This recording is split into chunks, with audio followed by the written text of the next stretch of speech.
A veces, la vida te deja sin nada, sin hogar, sin ahorros, solo tú y tu hijo contra el mundo. Así es como se encontró Tobias Karna, a los 47 años, mudándose con su hija de 8 años a la destartalada granja de su difunta madre en la zona rural de Missouri. Mientras limpiaba el ático para hacerlo habitable, no esperaba encontrar nada más que basura y polvo.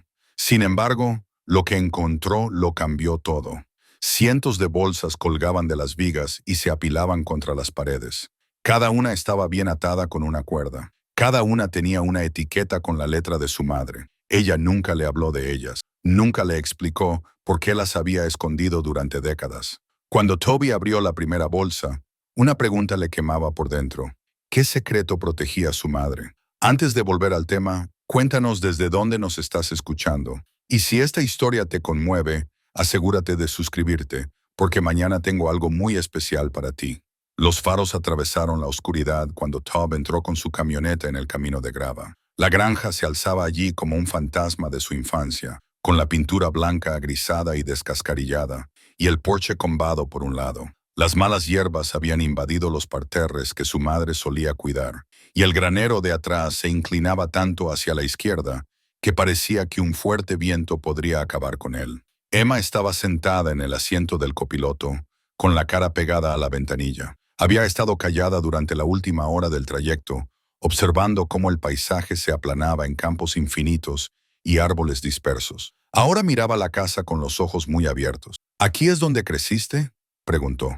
Así es, dijo Tob, tratando de mantener la voz firme. La casa de tu abuela, da miedo. No podía discutir eso. A la tenue luz de la camioneta, la granja parecía sacada de una película de terror. Las contraventanas rotas colgaban en ángulos extraños. Los escalones de la entrada tenían huecos donde las tablas se habían podrido. Una ventana del piso superior estaba agrietada, sujeta con cinta adhesiva amarillenta por el paso del tiempo. Solo necesita algunas reformas, dijo, más para sí mismo que para Emma. La arreglaremos. La dejaremos bonita. Ella lo miró con esos ojos marrones tan serios, tan parecidos a los de su madre. ¿Tenemos que quedarnos aquí? La pregunta lo golpeó más fuerte de lo que ella probablemente pretendía. 6 meses atrás, vivían en una casa de 3 dormitorios en las afueras. Emma tenía su propia habitación pintada de púrpura, un patio trasero con columpios, amigos en cada esquina. Ahora estaban aquí, en medio de la nada, porque Toby no tenía nada. El divorcio lo había dejado sin nada. Sarah se quedó con la casa. Ella había ganado más dinero, dijo el juez, y tenía mejores perspectivas para mantener la hipoteca. También se quedó con la mayor parte de los ahorros, algo sobre sus contribuciones durante el matrimonio, sobre sus periodos de desempleo. El abogado de Tob había intentado luchar, pero al final él firmó los papeles solo para que todo terminara. Durante los 3 meses siguientes, él y Emma habían vivido entre los sofás de amigos y moteles baratos. Había aceptado cualquier trabajo que encontraba, en la construcción, repartiendo, conduciendo, cualquier cosa que pagara en efectivo, pero no era suficiente para pagar el alquiler. No era suficiente para dar estabilidad a Emma. Ella había vuelto a mojar la cama, algo que no hacía desde los 4 años. En el colegio se había vuelto callada, según su profesora, retraída. Fue entonces cuando Toby recordó la granja. Su madre había fallecido hacía 8 meses y él había heredado la propiedad. No quería volver, no quería enfrentarse a los recuerdos ni al trabajo que supondría hacer que el lugar fuera habitable. Pero ahora no tenía otra opción. Sí, cariño, dijo con dulzura. Tendremos que quedarnos aquí un tiempo, pero te prometo que lo haré lo mejor posible para ti. Emma asintió lentamente y luego cogió su mochila. En ella llevaba todo lo que poseía ahora. Algo de ropa para cambiarse, su conejo de peluche y el libro que estaba leyendo. A Tob se le hizo un nudo en la garganta al verlo. Cogió las maletas de la caja de la camioneta y llevó a Emma por los escalones del porche, comprobando cada tabla antes de apoyar el peso sobre ella. La puerta principal estaba atascada en su marco, hinchada por la humedad y el abandono. Tuvo que empujarla con el hombro para que se abriera. Lo primero que les impactó fue el olor. Polvo, moho y algo más. Algo rancio y triste. Toby encontró el interruptor de la luz y lo accionó. No pasó nada. No hay electricidad, dijo. Mañana lo arreglaré. Sacó su teléfono y encendió la linterna. El haz de luz recorrió la sala de estar, revelando formas familiares envueltas en sombras. El viejo sofá de flores donde veía los dibujos animados los sábados por la mañana. La chimenea con la repisa llena de fotos. La mecedora en la que su madre se sentaba todas las tardes, siempre con un libro, siempre sola. La cocina estaba peor. Los platos seguían en el fregadero desde la última vez que su madre los había usado. Una taza de café medio vacía estaba sobre la encimera, con un anillo de moho creciendo en su interior. La puerta del frigorífico estaba abierta y Tobía podía ver las formas oscuras de la comida en mal estado que había dentro. «No me gusta este lugar», susurró Emma. «Lo sé. No pasa nada», le apretó el hombro. «Veamos si encontramos algún sitio donde dormir esta noche. Mañana empezaremos a limpiar». Subieron las escaleras, cuyos peldaños crujían bajo su peso. La antigua habitación de Tob estaba al final del pasillo, intacta desde que se marchó a la universidad a los 18 años. Los mismos pósters en las paredes, el mismo escritorio rayado, la misma cama estrecha con su edredón azul descolorido. «Puedes dormir aquí conmigo esta noche», le dijo a Emma. «Pronto tendrás tu propia habitación». Ella asintió y se subió a la cama sin molestarse en cambiarse de ropa. Toby se sentó a su lado, acariciándole el pelo, hasta que su respiración se hizo más profunda y se quedó dormida. Luego se quedó allí sentado en la oscuridad, dejando que todo el peso de la situación se apoderara de él. Esta casa, Dios, esta casa. Había pasado toda su infancia aquí, pero nunca la había entendido. Nunca había entendido el silencio de su madre, su distancia. Ella le había alimentado y vestido, y se había asegurado de que hiciera los deberes. Pero siempre había habido algo más, algo que ella ocultaba. Incluso de niño, él lo había sentido. La forma en que se quedaba mirando por la ventana de la cocina durante largos minutos, perdida en algún pensamiento privado. La forma en que se sobresaltaba cuando alguien llamaba a la puerta inesperadamente. La forma en que nunca hablaba de su pasado. Nunca invitaba a amigos a casa. Nunca parecía conectar con las otras madres del pueblo. Cuando Tob era adolescente, pensaba que ella era simplemente fría, poco cariñosa. Le guardaba rencor por ello, contaba los días que faltaban para poder marcharse. Y cuando finalmente se fue, apenas miró atrás. La visitaba quizás 2 veces al año, la llamaba en vacaciones. Cuando ella murió, se sintió culpable por eso, pero también se sintió aliviado de una manera que no le gustaba examinar demasiado de cerca. Ahora, sentado en la habitación de su infancia con su propia hija, durmiendo a su lado, se preguntaba si había algo más, algo que había sido demasiado joven o demasiado enojado para ver. La mañana siguiente llegó demasiado brillante y demasiado temprano. La luz del sol se colaba por las ventanas polvorientas, haciendo imposible ignorar el mal estado de la casa. Emma se despertó de mal humor y con hambre. Toby se dio cuenta de que no había pensado en traer comida. Condujeron hasta la ciudad, Cooper's Bend, con una población de 3.200 habitantes, la misma que cuando él era niño. La cafetería seguía en la calle principal, exactamente igual que la recordaba. Se sentaron en la barra y Emma pidió tortitas, mientras Toby bebía café amargo e intentaba hacer una lista mental de todo lo que había que hacer. Primero, conectar la electricidad. Segundo, limpiar la casa lo suficiente como para que fuera habitable. Tercero, encontrar trabajo, cualquier tipo de trabajo que les permitiera alimentarse. La camarera, una mujer de su misma edad con ojos cansados, le rellenó el café sin que él se lo pidiera. «Eres el hijo de Helen Karn, ¿verdad?» Toby levantó la vista, sorprendido. «Sí, Toby, eso pensaba. Te pareces a ella en los ojos». Ella limpió la barra sin mirarle directamente a los ojos. «Siento tu pérdida. Estaba bien. Era reservada, pero parecía una buena mujer». «Gracias». La camarera asintió y se alejó, pero Toby notó que se había tensado ligeramente al hablar de su madre. Había algo en su tono, algo cauteloso y ensayado. Cuando salieron de la cafetería, Toby saludó con la mano a un hombre mayor que estaba al otro lado de la calle. El hombre los había estado mirando fijamente, pero cuando Tob lo saludó, se dio la vuelta y se alejó rápidamente en dirección contraria. De vuelta en la granja, Tob llamó a la compañía eléctrica y acordó que le volvieran a conectar la luz. Luego cogió una bolsa de basura y empezó por la cocina, tirando todo lo que se había estropeado. Emma le ayudó, aunque frunció la nariz por el olor. A media tarde, habían avanzado bastante. La cocina estaba más limpia, el salón desempolvado y la nevera vaciada y limpiada. Tobu se paró en el pasillo y miró la estrecha puerta que daba al ático. No había subido allí en 30 años. De niño se lo habían prohibido. Su madre siempre la había mantenido cerrada con llave. Decía que era peligroso con todos los trastos viejos y las tablas del suelo débiles. Después de su muerte, el abogado que se ocupaba de la herencia le preguntó si había algo allí arriba que valiera la pena inventariar. Toby dijo que no sin siquiera revisar.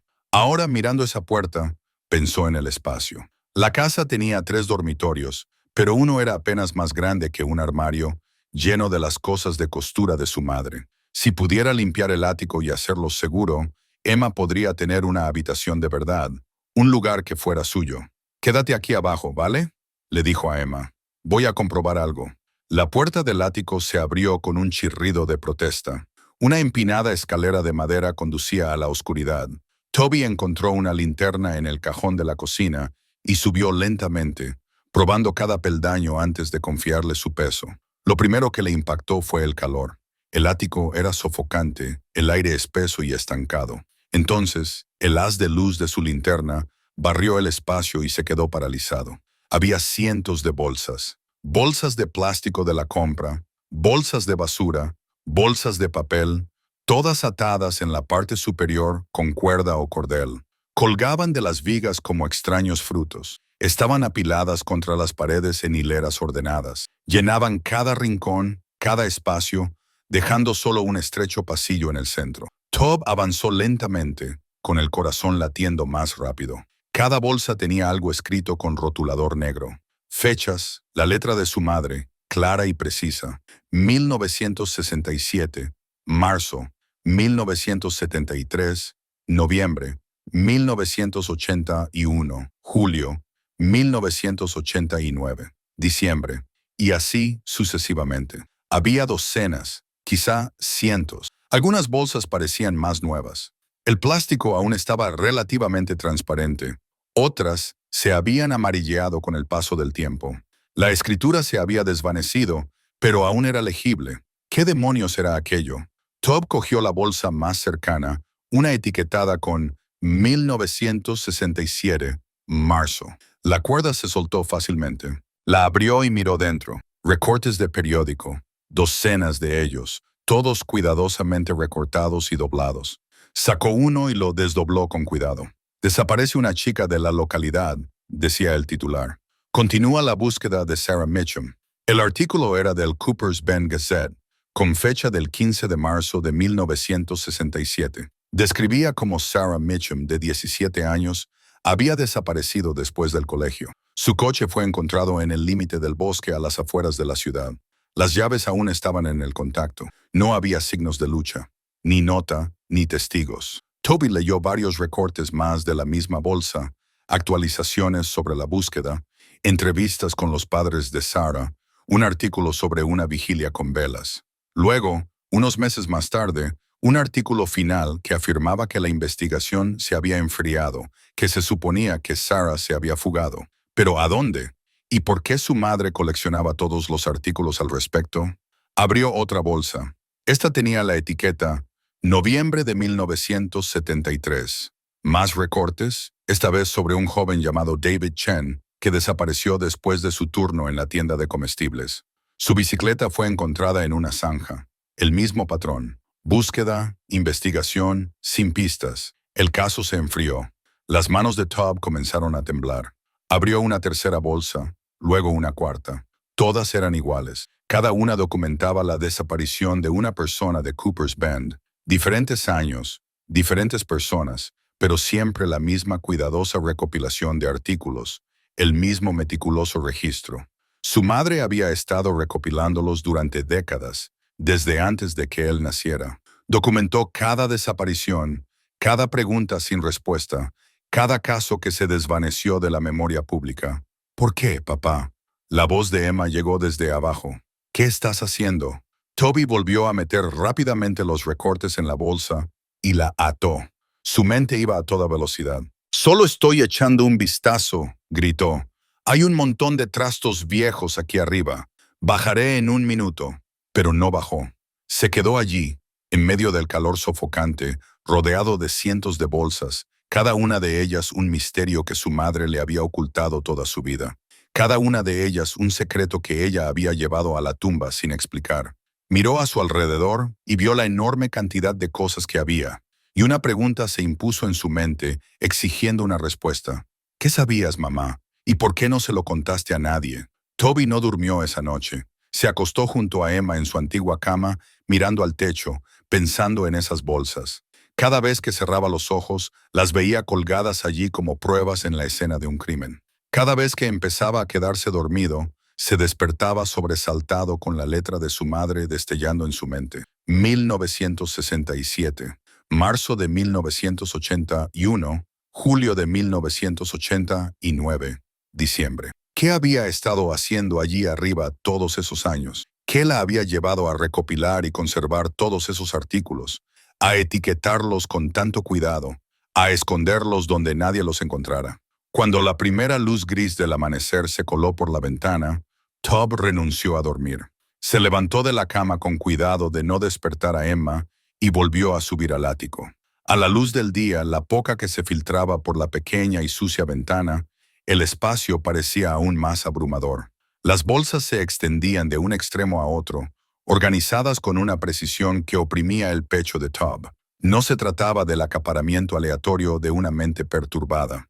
Era algo deliberado, sistemático. Empezó por el principio, con las fechas más antiguas que pudo encontrar. Las bolsas de la década de 1960 eran de plástico amarillento, del tipo que cruje ruidosamente al tocarlas. Las revisó metódicamente, abriendo cada una, leyendo el contenido, tratando de encontrar un patrón. Sarah Mitchum, 1967, 17 años, desapareció después del colegio. David Chen, 1973, 22 años, desaparecido después del trabajo.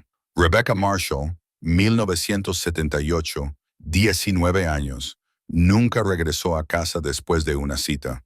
Y así sucesivamente. Diferentes nombres, diferentes años, pero siempre la misma historia básica. Jóvenes, en su mayoría adolescentes o veinteañeros, desaparecieron sin dejar rastro. Se llevaron a cabo búsquedas, se abrieron investigaciones, y luego, tras semanas o meses, todo quedó en silencio. Los casos quedaron sin resolver. La vida siguió adelante, pero su madre no había seguido adelante. Había guardado todos los artículos, todas las novedades, todas las pistas sin resultado. Toby encontró una bolsa con la etiqueta julio de 1981 y la abrió. Los recortes que había dentro eran sobre una chica llamada Jennifer Hall, de 16 años. Había los artículos de prensa habituales, pero también había algo más.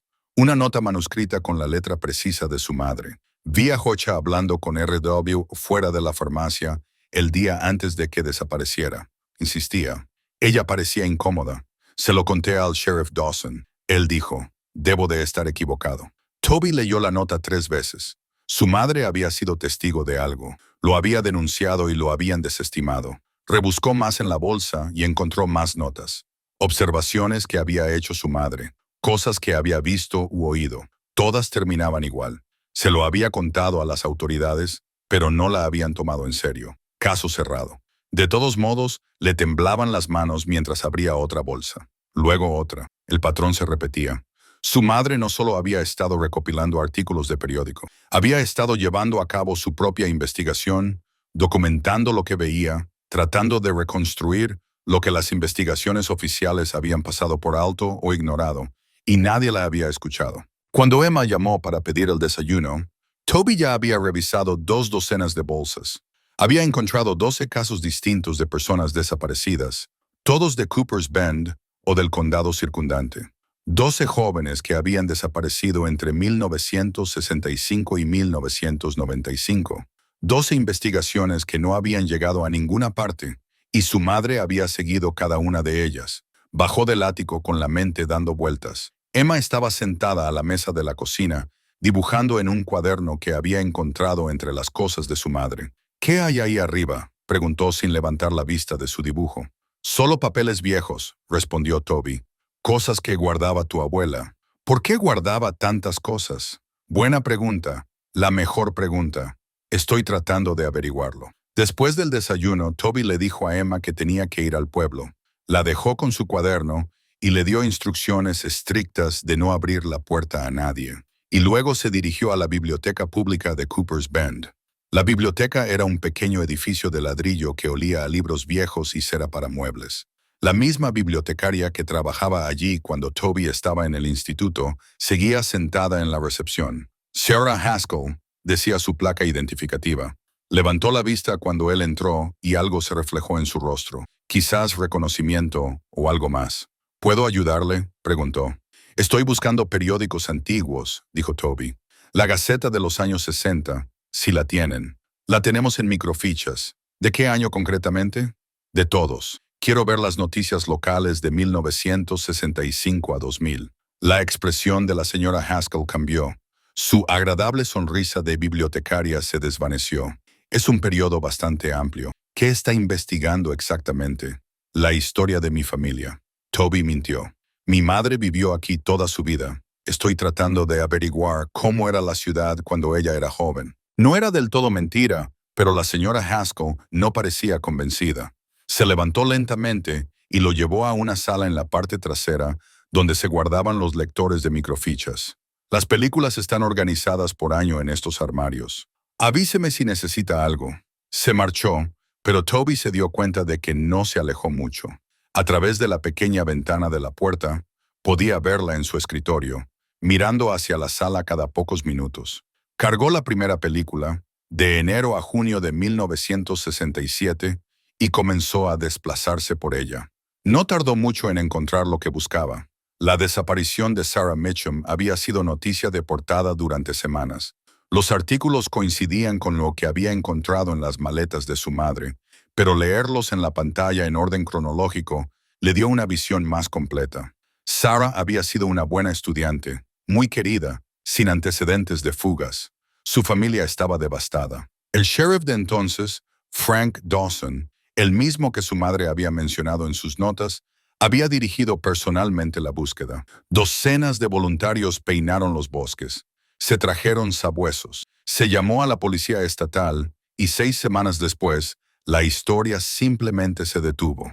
Un último artículo afirmaba que la búsqueda se estaba reduciendo, que Sarah ahora figuraba como fugitiva y que el caso permanecería abierto, pero ya no activo. Toby tomó notas y pasó al siguiente caso. David Chen en 1973, Rebecca Marshall en 1978.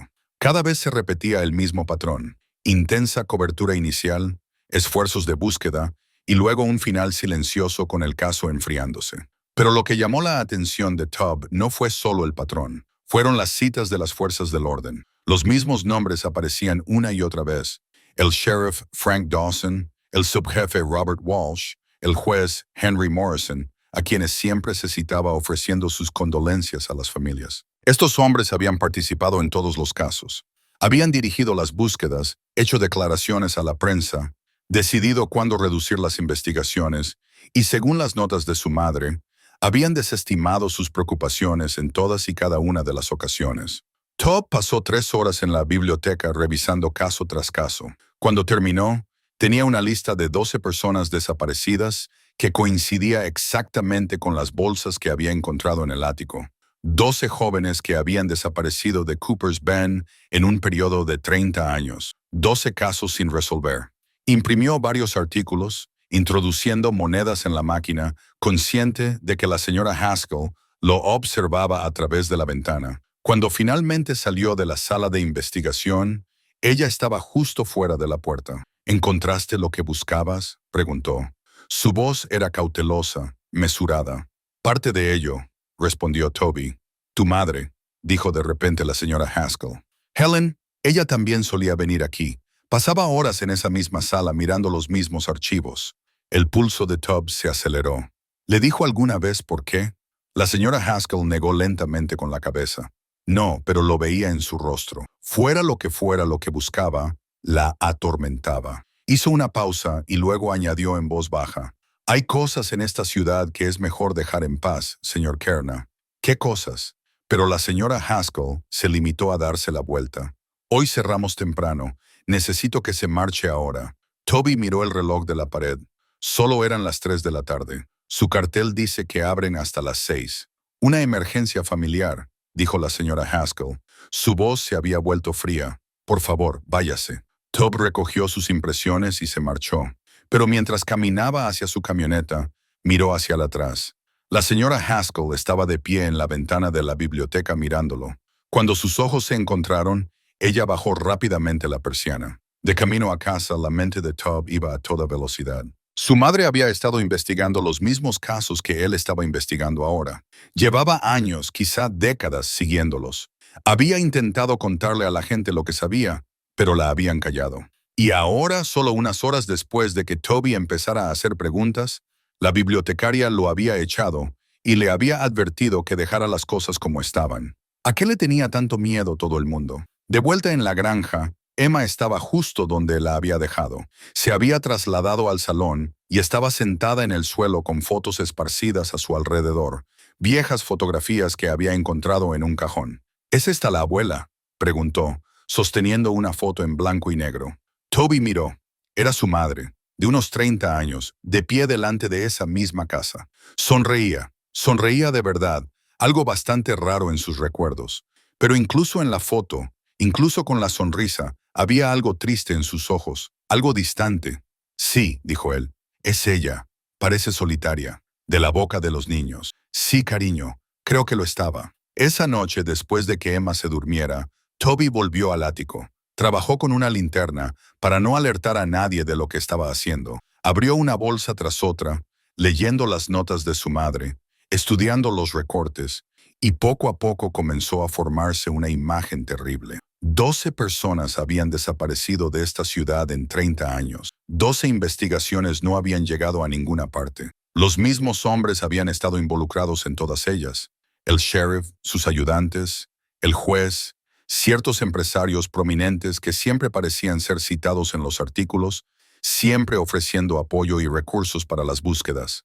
Y su madre había sido testigo de cosas que no figuraban en los registros oficiales, cosas que había intentado denunciar, cosas que le habían dicho que olvidara. Toby se sentó sobre sus talones, rodeado por décadas de trabajo secreto de su madre, y sintió algo frío en el estómago. No se trataba solo de personas desaparecidas, se trataba de un encubrimiento, y su madre lo había sabido desde el principio. Toby no podía quitarse de la cabeza la sensación de que lo estaban vigilando. Durante los días siguientes, mientras seguía revisando la colección de su madre, se fijó en pequeños detalles. Un coche que pasaba 2 veces por la granja en una hora, reduciendo la velocidad cada vez. La forma en que las conversaciones se interrumpían cuando entraba en la ferretería. La cuidadosa distancia que mantenían las personas cuando llevaba a Emma al parque. Cooper's Bend siempre había sido un pueblo pequeño, el tipo de lugar donde todos se conocían. Pero esto era diferente. No se trataba de la cordialidad de un pueblo pequeño, ni siquiera de la curiosidad de un pueblo pequeño. Se trataba de un rechazo activo y le ponía los pelos de punta. Intentó centrarse en cuestiones prácticas. Encontró trabajo haciendo chapuzas, cortando el césped, arreglando vallas, cualquier cosa que le pagaran en efectivo. No era mucho, pero les daba de comer y le permitía ahorrar un poco para las reparaciones de la casa. Emma empezó en la escuela primaria local, aunque la mayoría de los días volvía a casa callada, sin hacer amigos como solía hacer. Pero por la noche, después de que ella se durmiera, Toby volvía al ático. Las bolsas se habían convertido en una obsesión. Ahora las había organizado cronológicamente, creando una línea temporal que se extendía por el suelo de su antigua habitación. 12 casos, 12 víctimas, que abarcaban desde 1965 hasta 1995.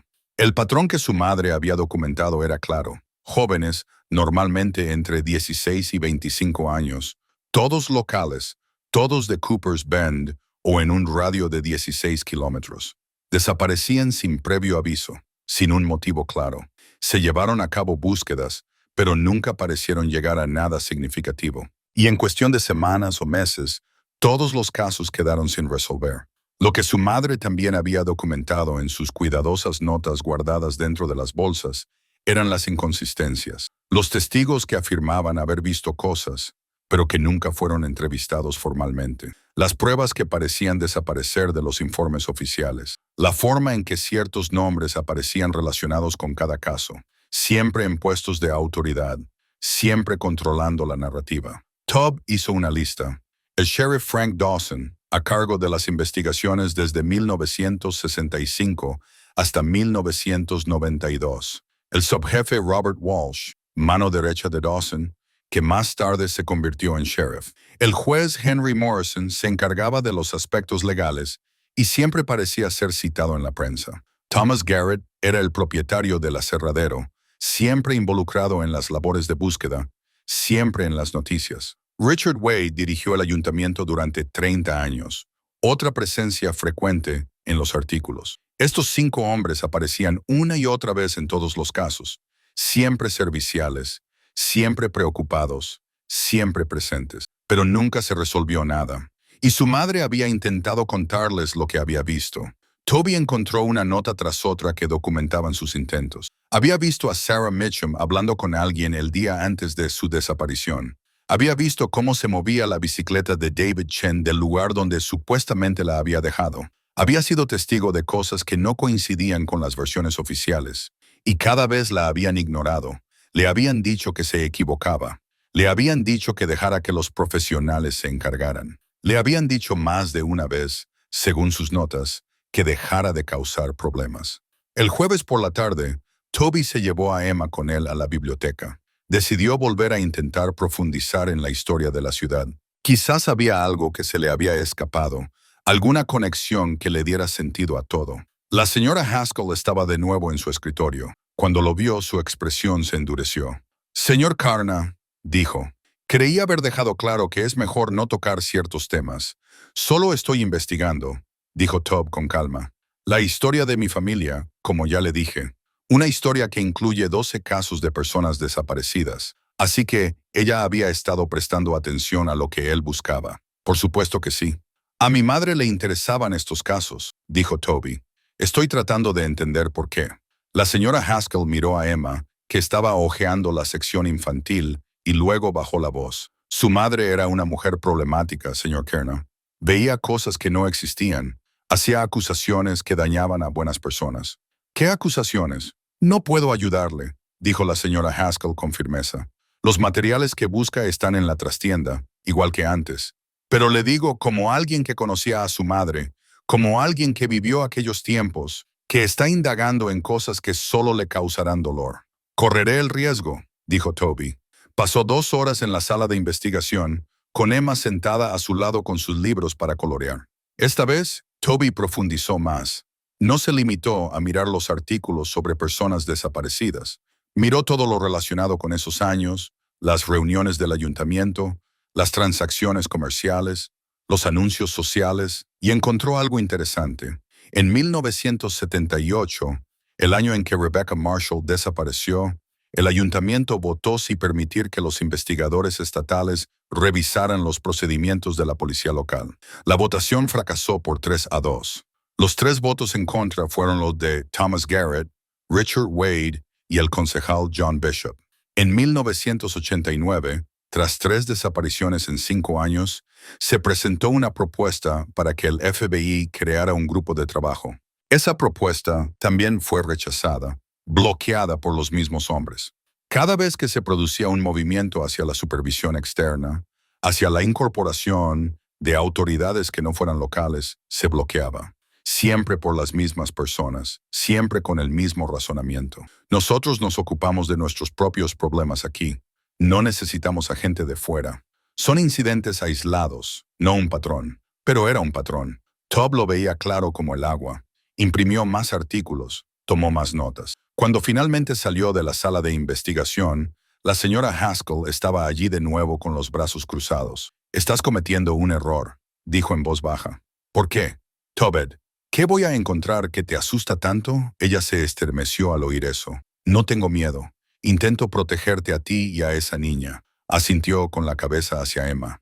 «Hay gente en esta ciudad que no apreciará que remuevas el pasado. ¿Gente como quién?»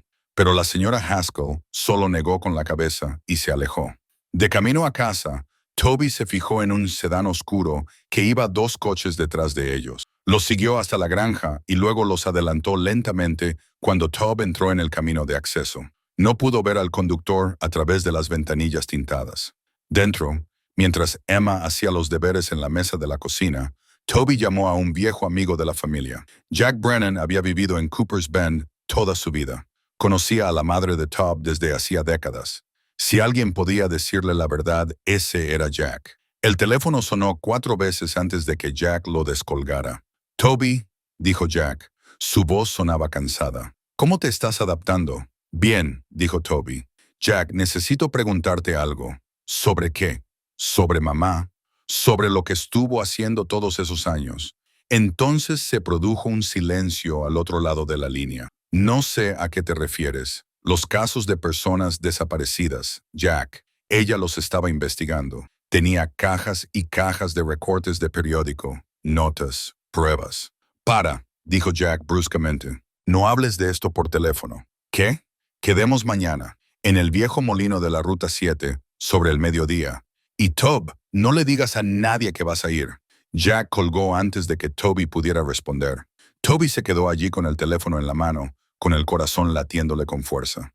No hables de esto por teléfono. No le digas a nadie que vas a ir. ¿En qué demonios se había metido su madre? Y lo que era más importante, ¿en qué se había metido Toby al continuar con su trabajo?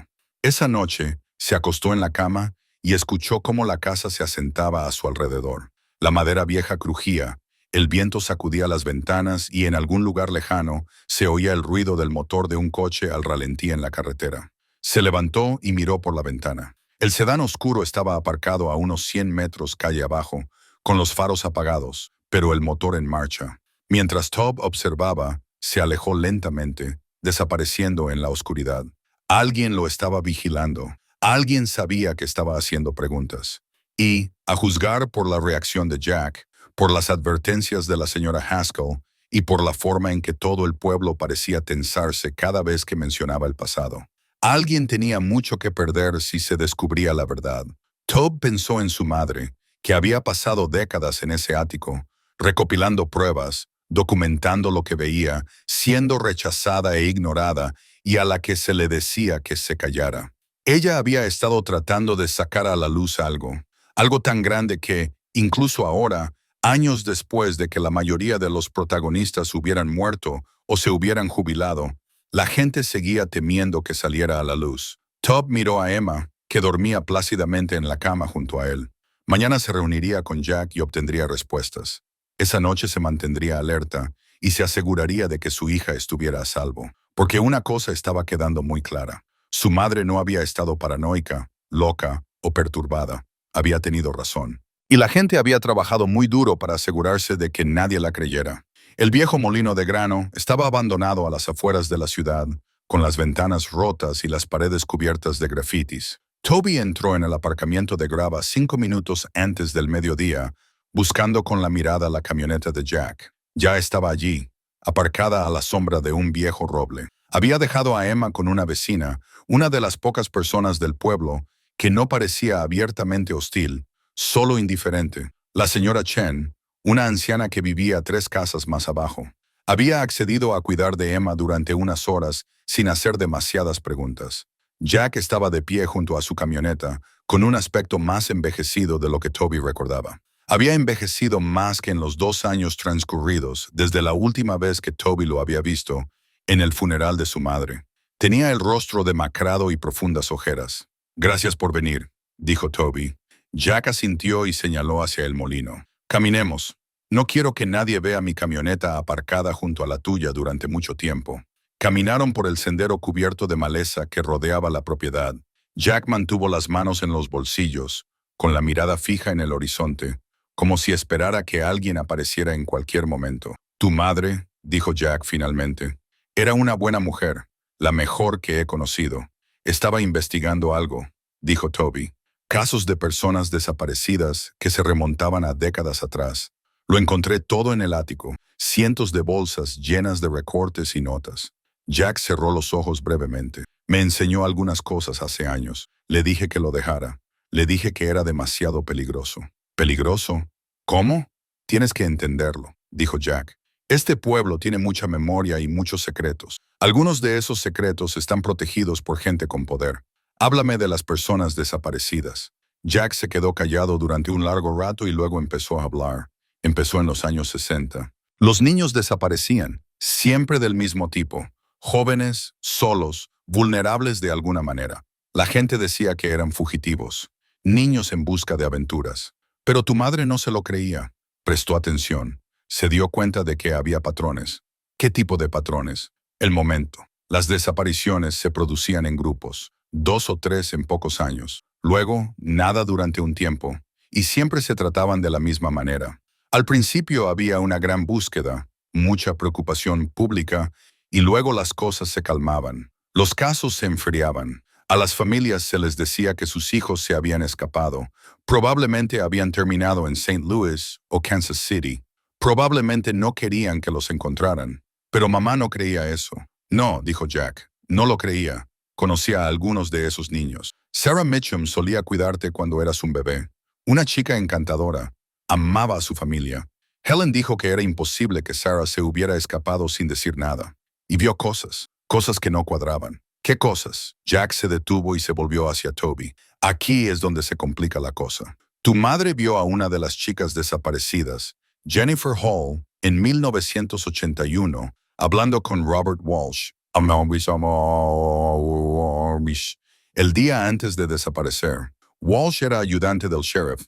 Helen dijo que Jennifer parecía incómoda, como si intentara escapar, pero Walsh no dejaba de agarrarla del brazo. Ella lo denunció, le contó al sheriff Dawson lo que había visto, y Dawson le dijo que se había equivocado. Dijo que Walsh era un buen hombre, un buen agente, que Helen debía de haber visto a otra persona o malinterpretado lo que estaba pasando. Luego le dijo, y lo recuerdo porque Helen me lo repitió palabra por palabra, que hacer acusaciones falsas contra las fuerzas del orden podía tener graves consecuencias. Tob sintió cómo la ira le invadía el pecho. La amenazó, no directamente, pero sí. Y después de eso, cada vez que Helen intentaba denunciar algo que había visto, la callaban, la desestimaban, la hacían sentir como si estuviera loca o fuera problemática. Al final, dejó de acudir a la policía y empezó a llevar sus propios registros. Sabía lo que estaba pasando. ¿Quién era el responsable? Jack suspiró profundamente. Tenía sus teorías. Nada que pudiera probar. Pensaba que estaba relacionado con los hombres que dirigían la ciudad, el departamento del sheriff, el ayuntamiento, ciertos empresarios. Pensaba que estaban encubriendo a alguien o entre ellos. Quizás estaban involucrados directamente. Quizás simplemente miraban para otro lado. Pero estaba convencida de que no era algo aleatorio. Convencida de que había un depredador en Cooper's Bend y que llevaba décadas actuando. La palabra flotaba en el aire entre ellos. ¿Depredador? ¿Por qué no acudió a la policía estatal, al FBI? Lo intentó, dijo Jack.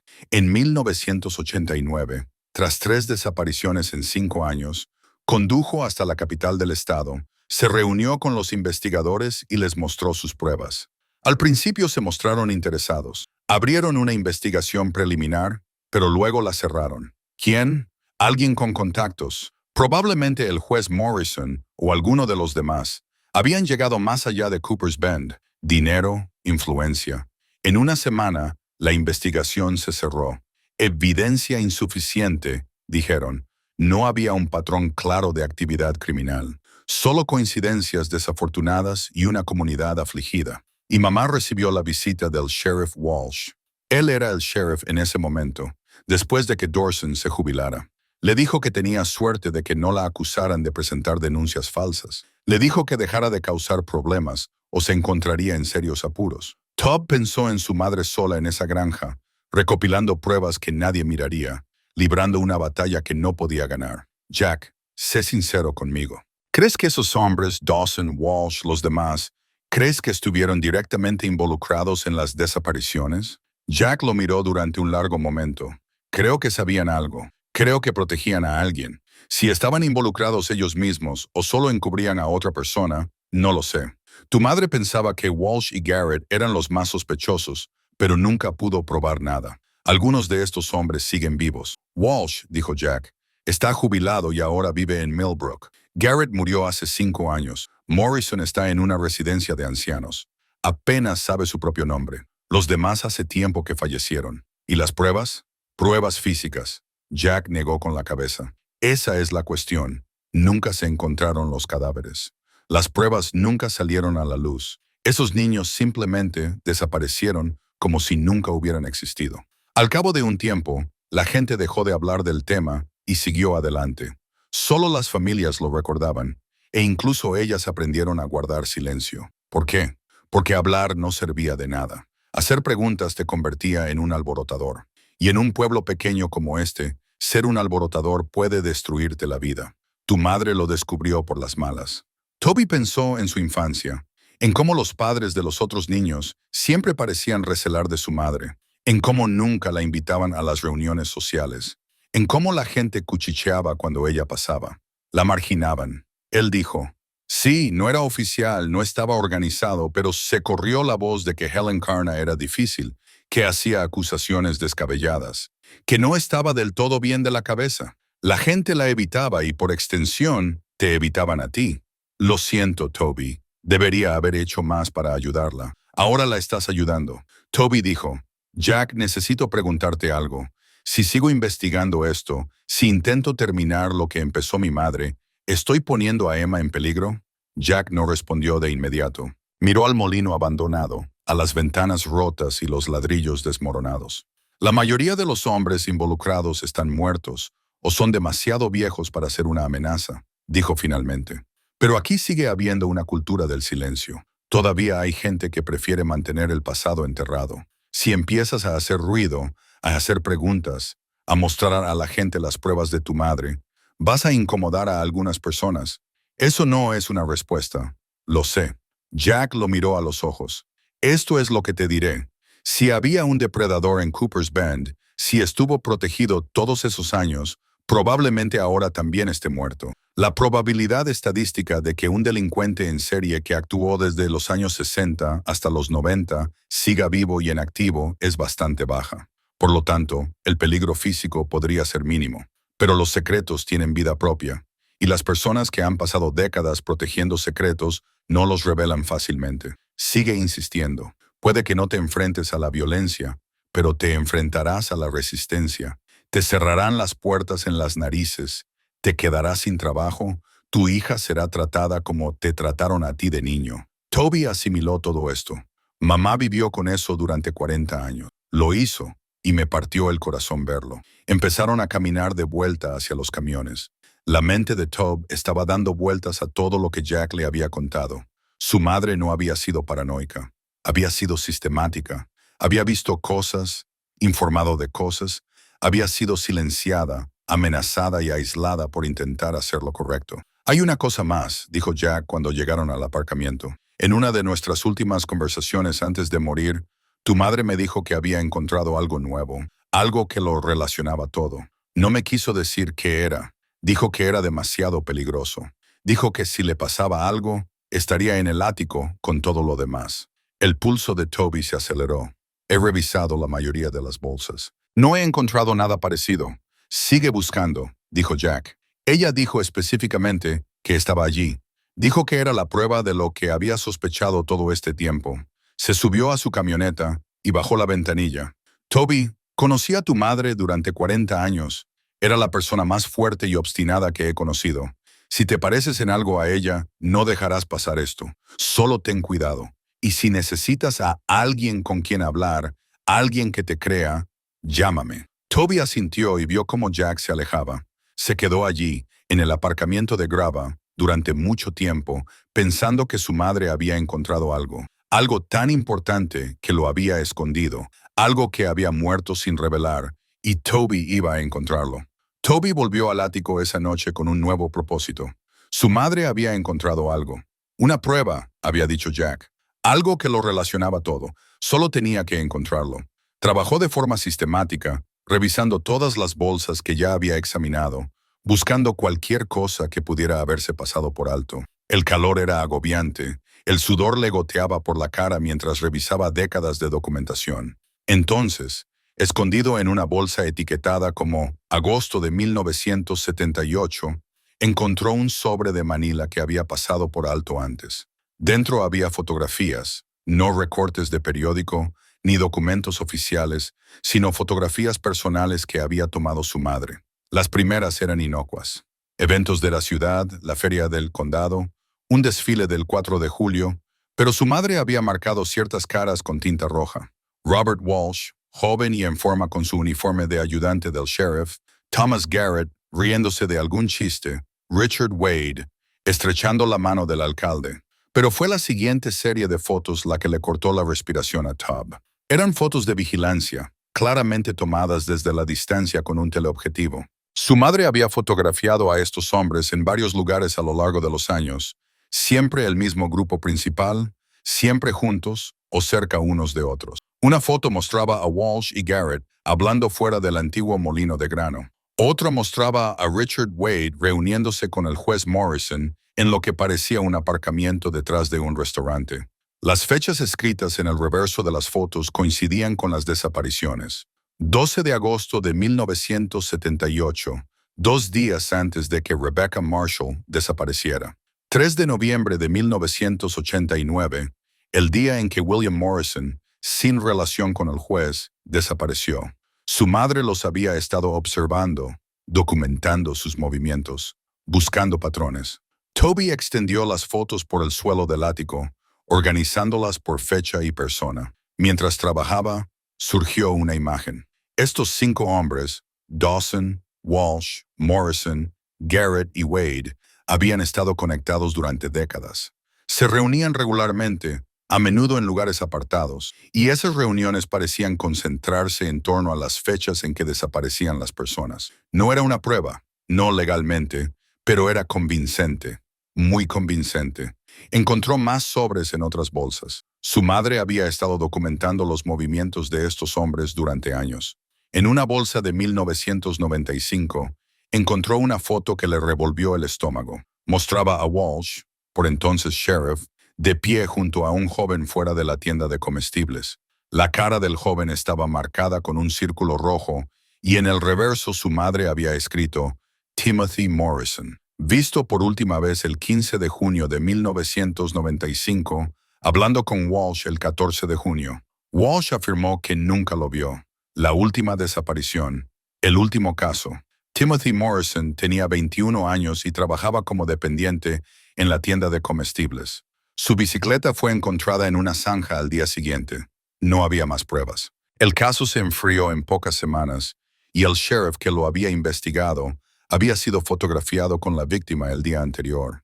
Desapareció, un hecho que aparentemente nunca llegó a constar en el registro oficial. Tob se recostó, con la mente dando vueltas. Esto era más que las sospechas de su madre. Era documentación de mentiras, de encubrimientos, de un patrón que no podía ser coincidencia. A la mañana siguiente, Toby llevó a Emma al colegio y luego condujo hasta la ferretería. Necesitaba suministros para continuar con las reparaciones de la granja. Pero también necesitaba probar algo. Necesitaba ver cómo reaccionaría la gente si empezaba a hacer preguntas más abiertamente. La tienda la regentaba Ed Fletcher, un hombre que había vivido en Cooper's Bend toda su vida. Cuando Tob entró, Ed levantó la vista del mostrador y su expresión se estremeció inmediatamente. ¿Te puedo ayudar?, preguntó Ed con tono monótono. ¿Necesitas tornillos para paneles de yeso y papel de lija?, dijo Toby entonces con naturalidad. Ed, llevas mucho tiempo viviendo aquí. ¿Te acuerdas del chico Morrison? Timothy desapareció en los años 90. Ed apretó la mandíbula. Eso fue hace mucho tiempo. Sí, pero tengo curiosidad. Debías de conocerlo. Es un pueblo pequeño. Lo conocía. Ed se dio la vuelta y se ocupó de algo detrás del mostrador. Era un buen chico. Es una pena lo que pasó. ¿Qué crees que pasó? Ed tensó los hombros. ¿Cómo voy a saberlo? Probablemente se escapó. Eso es lo que dijeron. Pero tú no te lo crees. Ed se dio la vuelta, con el rostro enrojecido. No pienso en ello en absoluto, señor Carna. Y tú tampoco deberías hacerlo. Ahora, ¿quieres estos materiales o no? Toby lo miró fijamente durante un momento y luego asintió. Me los llevaré. Pagó en silencio y se marchó. pero mientras cargaba los suministros en su camioneta, vio a Ed hablando por teléfono a través del escaparate de la tienda con alguien con urgencia. Se correría la voz. La gente sabría que estaba haciendo preguntas. Bien, que lo sepan. Esa tarde, Emma llegó a casa de la escuela molesta. Había recibido una invitación para jugar, la primera desde que empezó en la nueva escuela. Una niña llamada Kayla la había invitado a su casa. Pero cuando Emma le dio a la madre de Kayla su dirección, la mujer puso cara de extrañeza. Dijo que quizá en otra ocasión le contó Emma a Toby, con los ojos llenos de lágrimas. Pero Kayla dijo que su madre le había dicho que no podía jugar en nuestra casa. ¿Por qué, papá? ¿Qué tiene de malo nuestra casa? Toby la abrazó, sintiendo que se le partía un poco el corazón. No pasa nada con nuestra casa, cariño. Algunas personas simplemente están atrapadas en el pasado. No tiene nada que ver contigo. Tiene que ver con la abuela. Se apartó para mirarla. ¿Qué quieres decir? Algunos niños del colegio dijeron que sus padres les habían dicho que la abuela era rara, que se inventaba historias sobre la gente y les metía en problemas. Toby sintió cómo la ira le invadía el pecho. Estaban envenenando a su hija contra la memoria de su madre, contra la mujer que había pasado su vida buscando justicia, que había sido castigada por decir la verdad. Tu abuela, dijo Toby con cuidado, era valiente. Veía cosas que estaban mal e intentaba arreglarlas. A algunas personas no les gustaba eso. A veces, cuando defiendes la verdad, la gente intenta hacerte quedar mal. Emma asimiló esto con expresión seria en su joven rostro.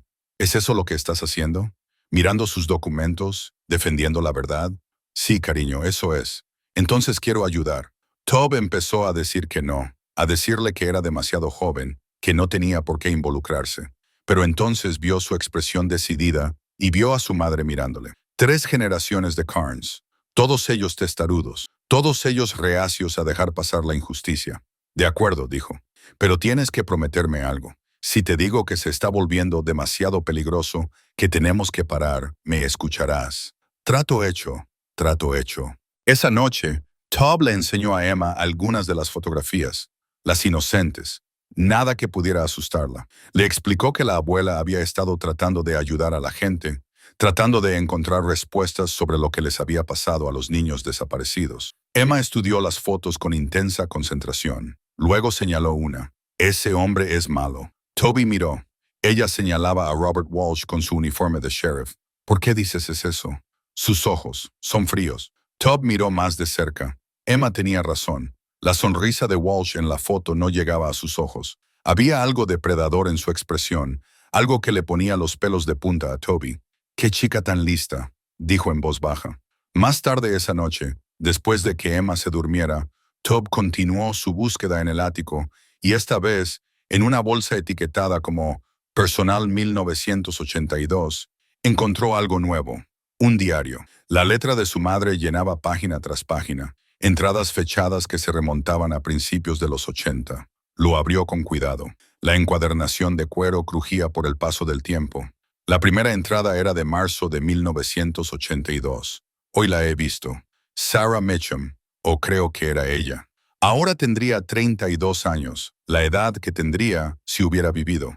Pero esta mujer se parecía mucho a ella. Los mismos ojos, la misma sonrisa. La seguí hasta la tienda de comestibles, con el corazón latiéndome con fuerza. Cuando se dio la vuelta, vi que no era Sarah. No podía ser. Sarah se ha ido. Se la llevaron y se aseguraron de que nadie la encontrara jamás. Pero la veo por todas partes. Los veo a todos. A Jennifer, a David, a Rebecca.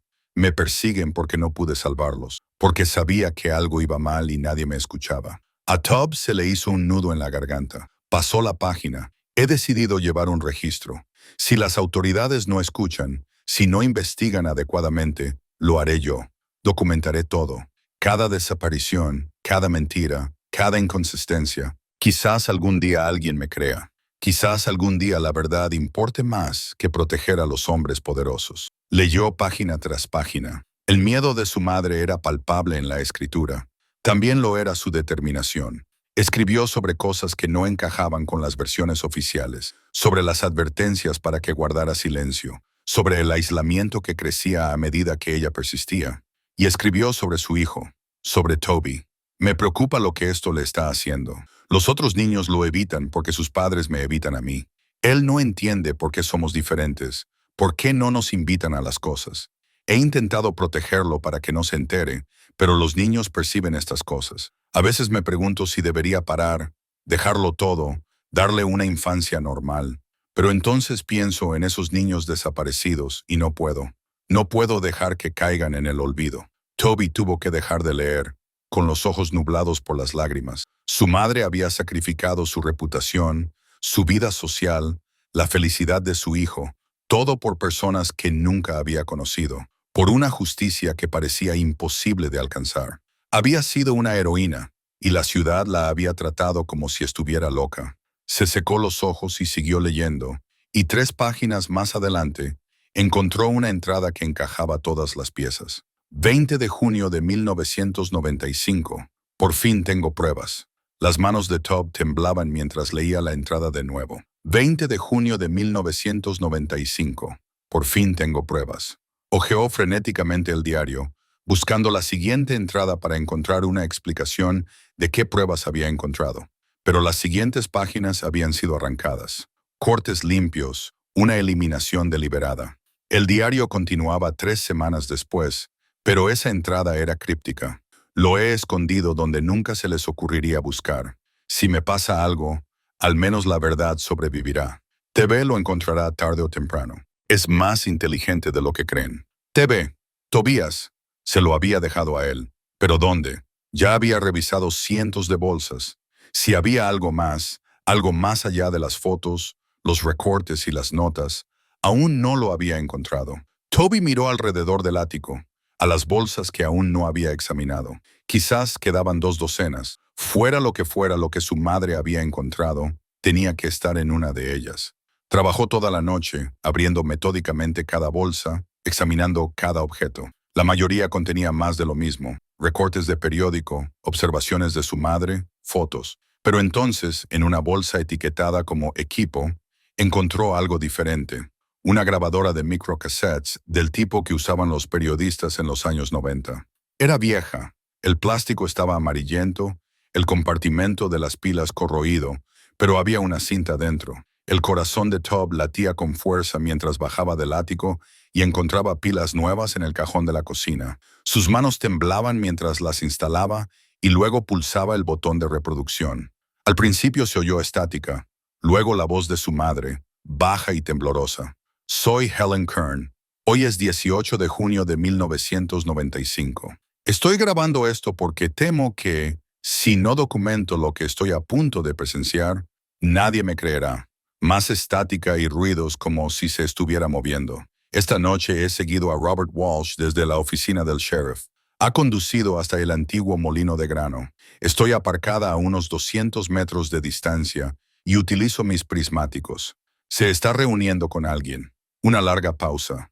Toby podía oír la respiración rápida y nerviosa de su madre. Es Thomas Garrett. Están hablando. Walsh parece enfadado. Garrett gesticula, tratando de calmarlo. Ojalá pudiera oír lo que dicen. Otra pausa, esta vez más larga. Están hablando de alguien. Walsh acaba de señalar su coche y hay... ¡Oh, Dios! Hay alguien en el asiento trasero. Un joven, creo. Parece inconsciente o... La voz de su madre se interrumpió. Toby pudo oír cómo respiraba profundamente. Es el chico Morrison, Timothy Morrison. Lleva 3 días desaparecido. Dijeron que se había escapado, pero está en el coche de Walsh y no se mueve. Garrett acaba de abrir el maletero de su propio coche. Lo están moviendo.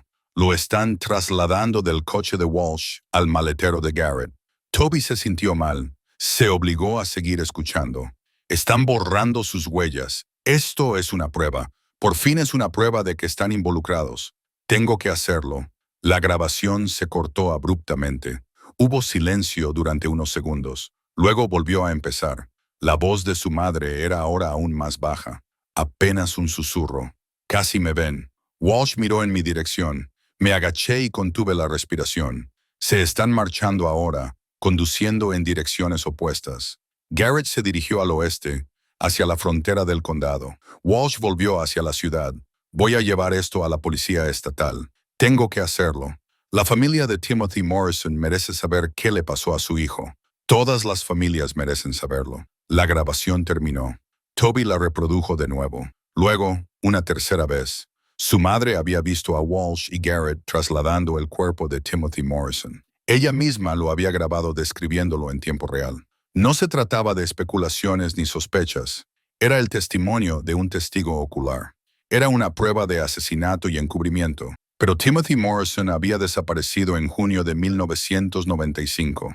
La entrada del diario sobre tener pruebas estaba fechada el 20 de junio de 1995, y su madre había fallecido en febrero de este año, más de 24 años después.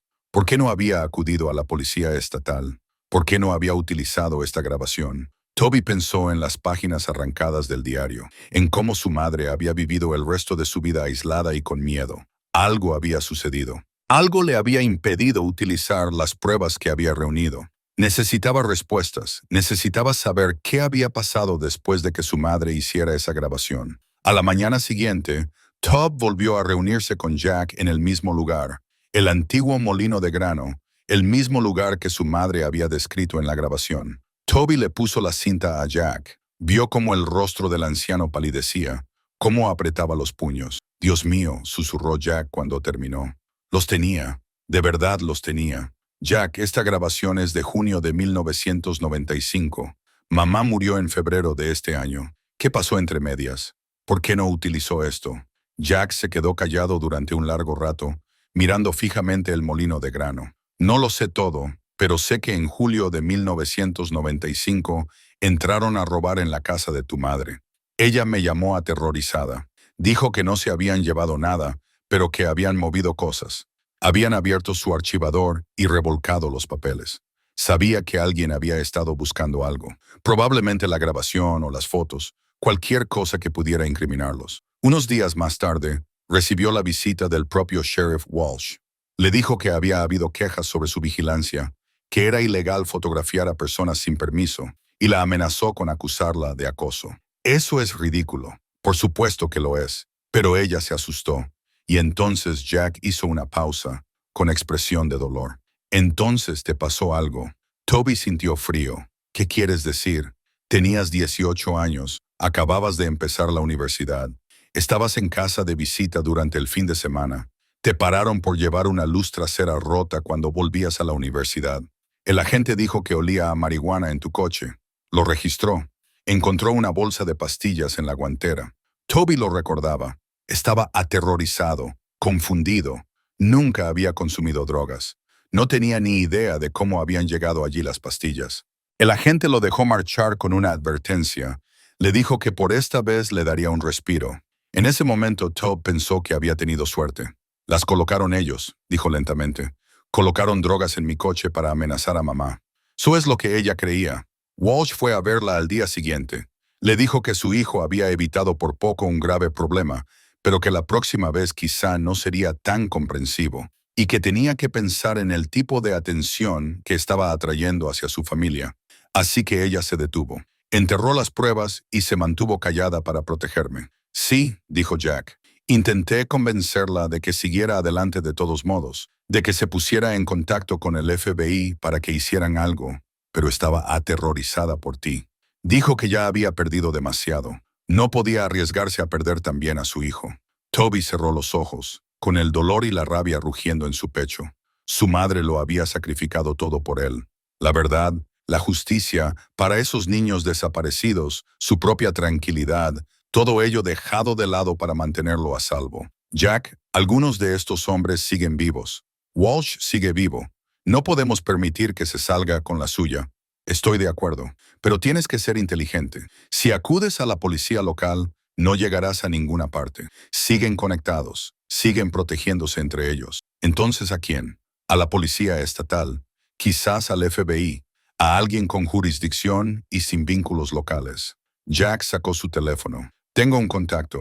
La detective Sarah Chen, de la Patrulla de Carreteras del estado de Missouri, está especializada en casos sin resolver y corrupción policial. Si alguien se tomará esto en serio, es ella». Toby tomó el número que Jack le dio. «¿Confías en ella? Serví con su padre en Vietnam. Es buena gente, honesta, y no le gustan los policías que abusan de su poder. Se separaron y Toby condujo a casa con la mente a 1000 por hora. Tenía la grabación, tenía las fotos, tenía la meticulosa documentación de su madre que abarcaba 30 años. Era hora de dejar de investigar en secreto. Era hora de sacar esto a la luz.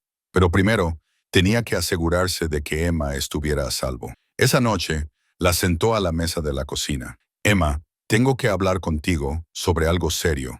Ella dejó sus lápices de colores y lo miró con esos solemnes ojos marrones. ¿Sobre la abuela? Sí. He encontrado algo que ella dejó. Pruebas de lo que les pasó a esos niños desaparecidos. Es importante y voy a llevarlo a la policía. A la policía de verdad, no a la de aquí. ¿Servirá de algo? Creo que sí. Creo que por fin dará algunas respuestas a esas familias. Pero Emma también puede enfadar a algunas personas. Gente que no quiere que se sepa la verdad. Ella procesó esto con la seriedad de alguien mucho mayor que una niña de 8 años. ¿Estaremos bien? Sí, dijo Tob con firmeza. Me aseguraré de ello. Pero necesito que me prometas algo. Si alguien que no conoces intenta hablar contigo en la escuela, no te involucres con ellos. Busca inmediatamente a un profesor y si algo te parece raro o te da miedo, llámame enseguida. Te lo prometo. La abrazó, respirando el aroma de su champú de fresa. 3 generaciones de su familia se habían visto afectadas por los secretos de este pueblo. Su madre había pasado toda su vida luchando contra ellos. Él había pasado su infancia sufriendo las consecuencias. Emma no tendría que cargar con ese peso. Esto terminaba ahora. Durante la semana siguiente, Toby se preparó. Organizó todo cronológicamente, creó una línea de tiempo maestra y hizo copias de los documentos más importantes. Transcribió la grabación de su madre, aunque guardó la cinta original en un lugar seguro. Escribió todo lo que Jack le había contado, todo lo que su madre había documentado.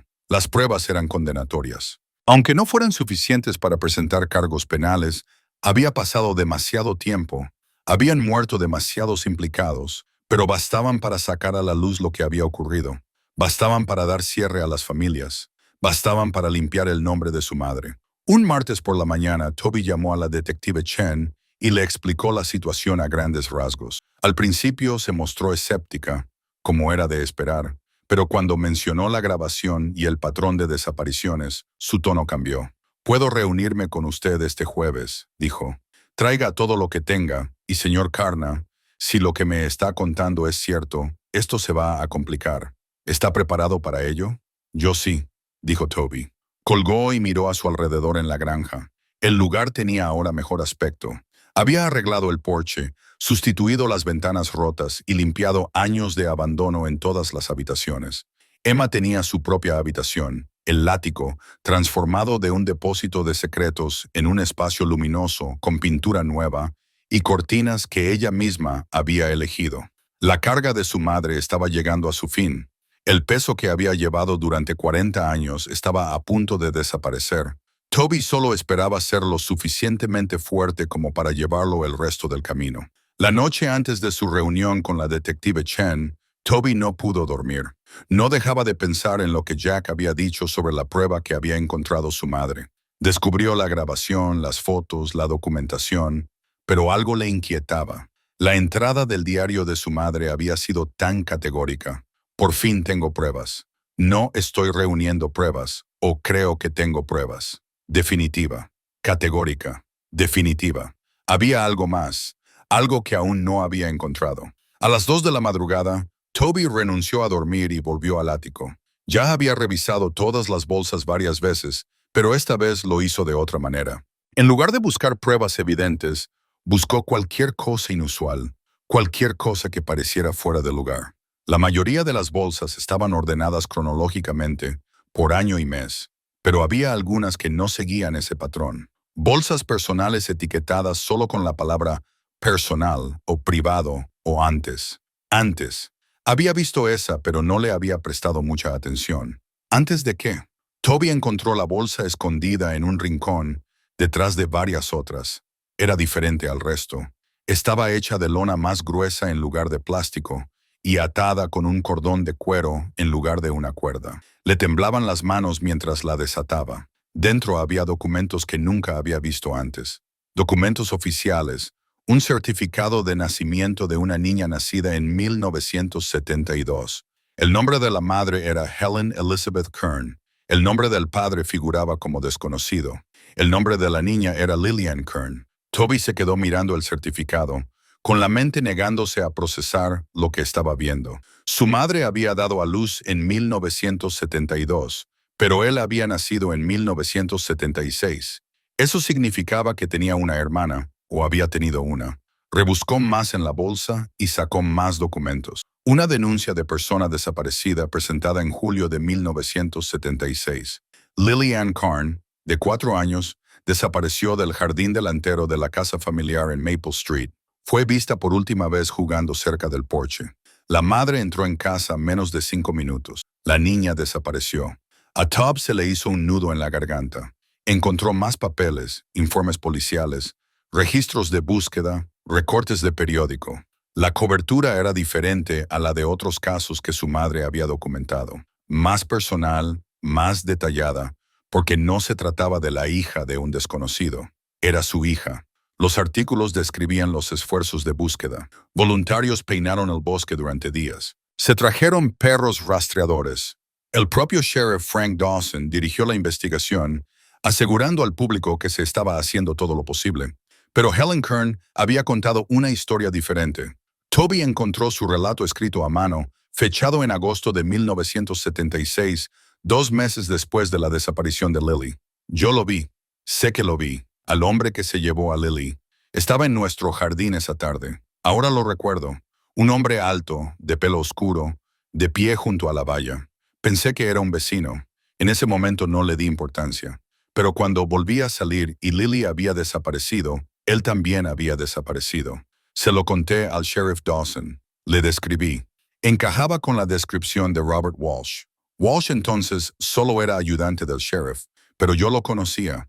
Todo el mundo lo conocía. Dawson me dijo que estaba equivocado, que Walsh había estado de servicio ese día, que estaba confundido por el dolor. Pero yo sé lo que vi. A Tob le temblaban tanto las manos que casi se le cae el periódico. Robert Walsh, el mismo hombre que aparecería en todos los casos posteriores que documentó su madre, el mismo hombre que la había amenazado, que había encubierto el asesinato de Timothy Morrison, se había llevado a Lily, se había llevado a la hija de 4 años de su madre. Toby siguió leyendo, con lágrimas corriendo por su rostro. Su madre lo había intentado todo. Había acudido a la policía estatal, a los servicios de protección de menores, a cualquiera que la escuchara. Pero Walsh tenía una coartada. Otros agentes respondieron por él y dijeron que había estado de servicio. Era imposible que hubiera estado en la casa de los Kern. La investigación sobre la desaparición de Lily concluyó que se había alejado y se había perdido en el bosque. A pesar de las exhaustivas búsquedas, nunca se encontró su cuerpo. El caso quedó sin resolver, pero Helen no había dejado de buscar. Documentó todas las desapariciones posteriores a la de Lily, buscando patrones, buscando pruebas de que lo que sabía era cierto, de que había un depredador en Cooper's Bend y que llevaba una placa. Toby encontró fotos de Lily, una niña preciosa con rizos oscuros y una sonrisa radiante. Había quizá una docena de fotos, todas de su corta vida. Lily de bebé, Lily aprendiendo a andar, Lily en su 3er cumpleaños soplando las velas y una foto que le rompió el corazón a Tob, Lily sosteniendo a un bebé recién nacido. En el reverso de la foto ponía, Lily conoce a su hermano Tobias, marzo de 1976. Él tenía 4 meses cuando ella desapareció. No tenía ningún recuerdo de ella. Ni siquiera sabía que había existido. Pero ella había existido. Había sido real. Lo había tenido en brazos cuando era un bebé. Y luego se la habían llevado. Y su madre había pasado los siguientes 40 años tratando de demostrar lo que le había sucedido. Ahora todo tenía sentido.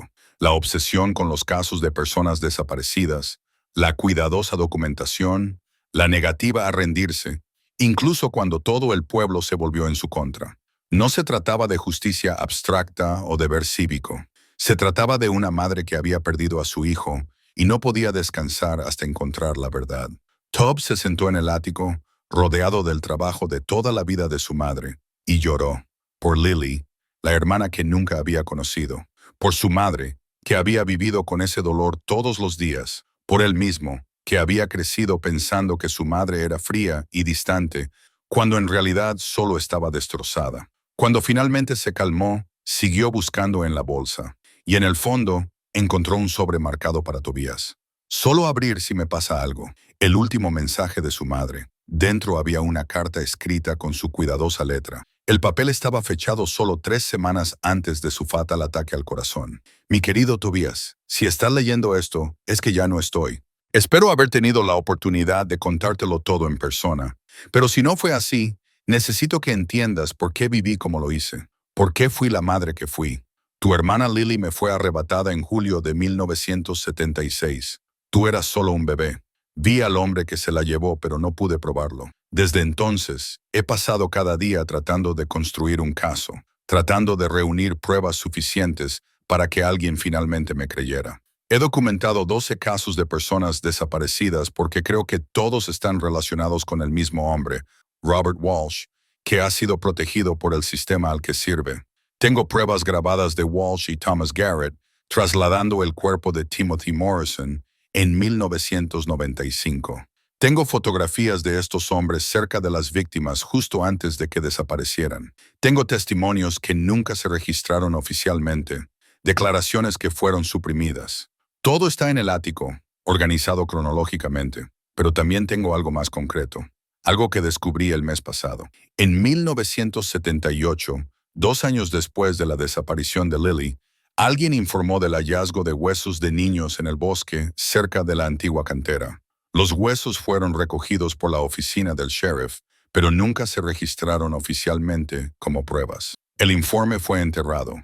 Encontré una referencia al respecto en antiguos registros del condado que estaban siendo digitalizados. El ayudante que los recogió escribió una nota diciendo que se los había entregado al sheriff Dawson para su análisis. Nunca fueron analizados. Desaparecieron de las pruebas. El año pasado contraté a un investigador privado y gasté hasta el último centavo que tenía para registrar el bosque cercano a esa cantera. Encontró un lugar que coincide con la descripción del informe de 1978. Lo marcamos en un mapa. El mapa está en este sobre. No podía acudir a las autoridades con esto. Lo volverían a enterrar, como enterraron todo lo demás. Pero tú puedes, Tobías. No estás manchado por la historia de esta ciudad. Tienes una credibilidad que yo nunca tuve. Coge todo lo que he recopilado. Coge el mapa. Llévaselo a alguien fuera de Cooper's Bend. Alguien con autoridad e integridad. Haz que te escuchen. Haz que registren ese lugar. Si esos huesos siguen allí, si se pueden analizar, los modernos análisis de ADN podrían identificar a quién pertenecen. Quizás a Lily, quizás a alguno de los otros. Quizás sea la prueba que necesitamos para sacar a la luz por fin lo que ocurrió. Siento no haber podido ser la madre que te merecías. Siento haber dejado que mi dolor y mi misión me consumieran. Siento que hayas crecido a la sombra de secretos que no podía compartir. Te merecías algo mejor, pero también te mereces conocer a tu hermana. Era preciosa, Tobías, tan llena de vida y alegría. Te habría querido. Y sé que habría estado orgullosa del hombre en el que te has convertido. Termina esto por mí. Termina esto por Lily. Termina esto por todos esos niños que nunca pudieron crecer. Con todo mi amor, mamá. Tubbs a través de una visión borrosa. Entonces encontró el mapa cuidadosamente doblado en el fondo del sobre. Mostraba el bosque cerca de la antigua cantera con una ubicación precisa marcada con tinta roja. Su madre había encontrado el lugar donde habían enterrado los cuerpos. Había encontrado pruebas físicas reales que podían resolver el caso, y había muerto antes de poder utilizarlas. Pero Toby podía hacerlo. Lo haría. Miró la foto de Lily sosteniéndolo cuando era un bebé, con su dulce rostro congelado en el tiempo. Tenía 4 años cuando murió. 4 años, y había pasado 44 años enterrada en una tumba sin nombre, mientras su asesino seguía libre. La voz de Emma lo sobresaltó. Estaba de pie en lo alto de las escaleras del ático, en pijama, frotándose los ojos. «Papá, ¿por qué lloras?» Toby se secó rápidamente la cara. «Ven aquí, cariño». Emma subió y se sentó a su lado. Le mostró las fotos de Lily. «Esta es tu tía Lily, mi hermana mayor. Murió cuando yo era un bebé». Emma miró las fotos con los ojos muy abiertos. «Es guapa». «¿Qué le pasó?» «Unos hombres malos se la llevaron», dijo Toby simplemente. «Y la abuela se pasó toda su vida tratando de averiguar quiénes eran». «¿Lo averiguó?» Sí, dijo Toby, lo averiguó. Y ahora vamos a asegurarnos de que todo el mundo lo sepa. Emma miró las fotos y luego lo miró a él. ¿Vamos a ayudar a la tía Lily? Toby la abrazó. Sí, cariño, vamos a ayudarla a descansar en paz por fin. Se quedó despierto el resto de la noche organizándolo todo. El certificado de nacimiento, la denuncia de desaparición, las fotos de Lily, la carta de su madre y, lo más importante, el mapa. Esto lo cambiaba todo. Ya no iba a acudir al detective Chen solo con teorías y pruebas circunstanciales. Iba con la ubicación de un lugar de entierro, con un caso de secuestro y asesinato de una niña, con un rastro de pruebas que conducían directamente a un antiguo sheriff. El sol estaba saliendo cuando Toby finalmente terminó de prepararse. Miró la foto de Lily una vez más, memorizando su rostro. Voy a terminar con esto, le prometió. Me aseguraré de que se haga justicia. Lo juro. Y por primera vez desde que encontró aquellas bolsas en el ático, Toby se sintió absolutamente seguro de lo que tenía que hacer. El jueves por la mañana amaneció gris y frío. Toby guardó todo cuidadosamente en 2 contenedores de plástico. Toda la documentación, las fotos, las grabaciones, los diarios de su madre y, lo más importante, la carta y el mapa sobre Lily. Primero hizo copias de todo y las guardó en una caja de seguridad en el banco de la ciudad vecina. Emma le ayudó a llevar las cajas al camión. Estaba inusualmente callada desde que se enteró de lo de Lily, procesando la información con seriedad, como hacen los niños cuando se dan cuenta de que el mundo es más complicado de lo que pensaban. ¿Tienes miedo?, le preguntó mientras Toby colocaba las cajas en la caja del camión.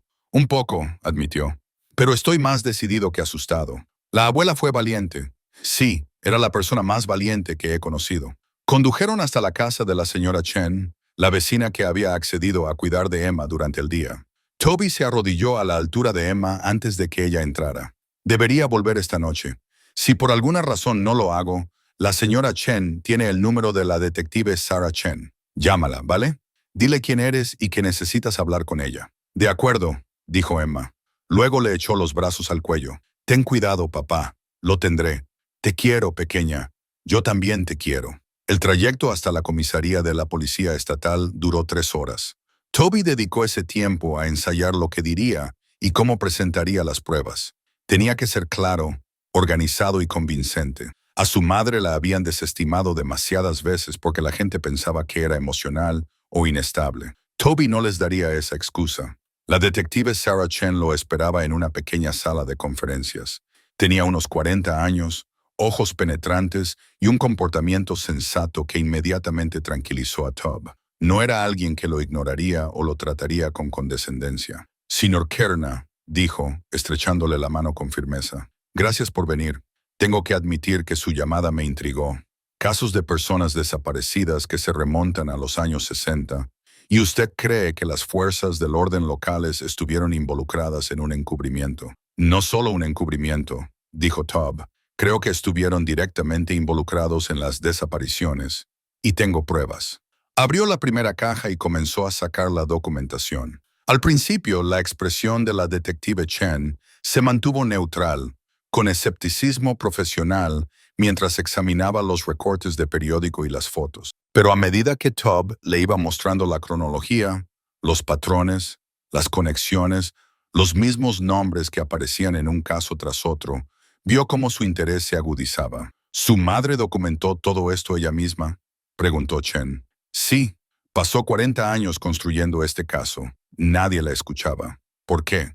Porque el principal sospechoso era el sheriff Robert Walsh, y los hombres que lo protegían eran el juez, los concejales del pueblo y destacados empresarios. Ellos controlaban la narrativa en Cooper's Bend. Chen tomó notas, moviendo rápidamente el bolígrafo por su bloc. Muéstrame las pruebas más convincentes. Toby le mostró la grabación. Se sentaron en silencio mientras la voz de su madre llenaba la habitación, describiendo lo que había presenciado en el molino de grano.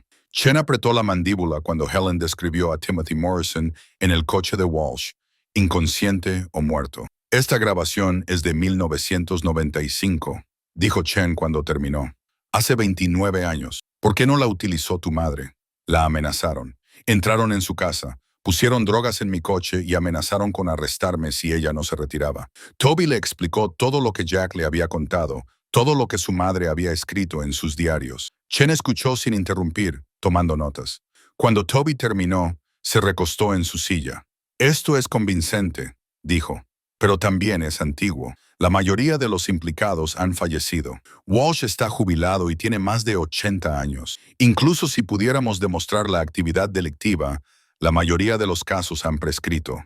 Tob sintió que se le encogía el corazón. Entonces no hay nada que puedas hacer. Yo no he dicho eso. Chen se inclinó hacia adelante. No hay plazo de prescripción para el asesinato. Y si lo que creía tu madre es cierto, estamos hablando de múltiples homicidios. El problema son las pruebas. Tenemos el testimonio de tu madre, que ahora que ha fallecido es un rumor. Tenemos fotos y observaciones, pero nada que demuestre directamente que se cometió un delito. ¿Y la grabación? Es contundente, pero también es solo tu madre describiendo lo que dice haber visto. Un abogado defensor la destrozaría. Necesitamos pruebas físicas. Toby respiró hondo. Tengo algo más. Sacó la última carta de su madre y el mapa.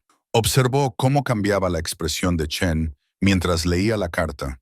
Vio el momento en que comprendió la importancia de lo que tenía en las manos. Tu madre creía que había un lugar de enterramiento, dijo Chen lentamente, y marcó la ubicación. Sí, según su investigación, en 1978 se encontraron huesos cerca de esa cantera, pero nunca se registraron oficialmente como prueba. Contrató a un investigador privado que identificó una ubicación que coincide con la descripción histórica. Chen estudió el mapa con atención. Si hay restos en este lugar y podemos identificarlos mediante análisis de ADN, eso sería una prueba física del asesinato.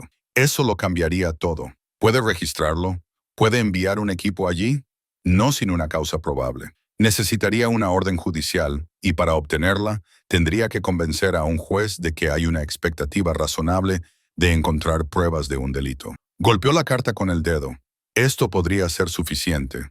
La investigación documentada de su madre, el patrón de desapariciones, la conexión con las fuerzas del orden, todo ello constituye un caso que justifica por qué podría haber restos allí. ¿Cuánto tiempo llevará eso? Tengo que consultarlo con mis superiores. No se trata de un simple caso sin resolver. Estás alegando corrupción que involucra a un antiguo sheriff y a otros funcionarios. Eso requiere un manejo cuidadoso. Hizo una pausa. Señor Karna, si sigo adelante con esto, si consigo la autorización para investigar, se hará público muy rápidamente. El nombre de su madre aparecerá en las noticias. Su nombre aparecerá en las noticias. Los hombres a los que acusa o sus familias se defenderán. ¿Está preparado para eso? Tob pensó en Emma, en la vida que estaban tratando de construir. Pensó en su madre, que había pasado 40 años aislada y con miedo. Pensó en Lily, enterrada en algún lugar de esos bosques durante más de 4 décadas. Estoy preparado, dijo. Esas familias merecen respuestas. Mi hermana merece justicia. Chen asintió lentamente. Hábleme de su hermana. Toby sacó las fotos de Lily, el certificado de nacimiento, la denuncia de desaparición. Le contó todo a Chen. Cómo se habían llevado a Lily, cómo su madre había visto a Walsh en su jardín, cómo habían desestimado su testimonio, cómo había pasado el resto de su vida intentando demostrar que lo que sabía era cierto. Cuando terminó, Chen se quedó en silencio durante un largo rato. Luego reunió todos los documentos y fotos y los organizó en pilas ordenadas. Voy a necesitar quedarme con todo esto, dijo. Te daré recibos de todo. También necesitaré que redactes una declaración formal. Todo lo que me has contado hoy, todo lo que sabes sobre la investigación de tu madre, todo lo que te contó Jack Brennan. ¿Puedes hacerlo? Sí. Bien. Voy a iniciar el proceso para solicitar una orden de registro para ese lugar. Señaló el mapa.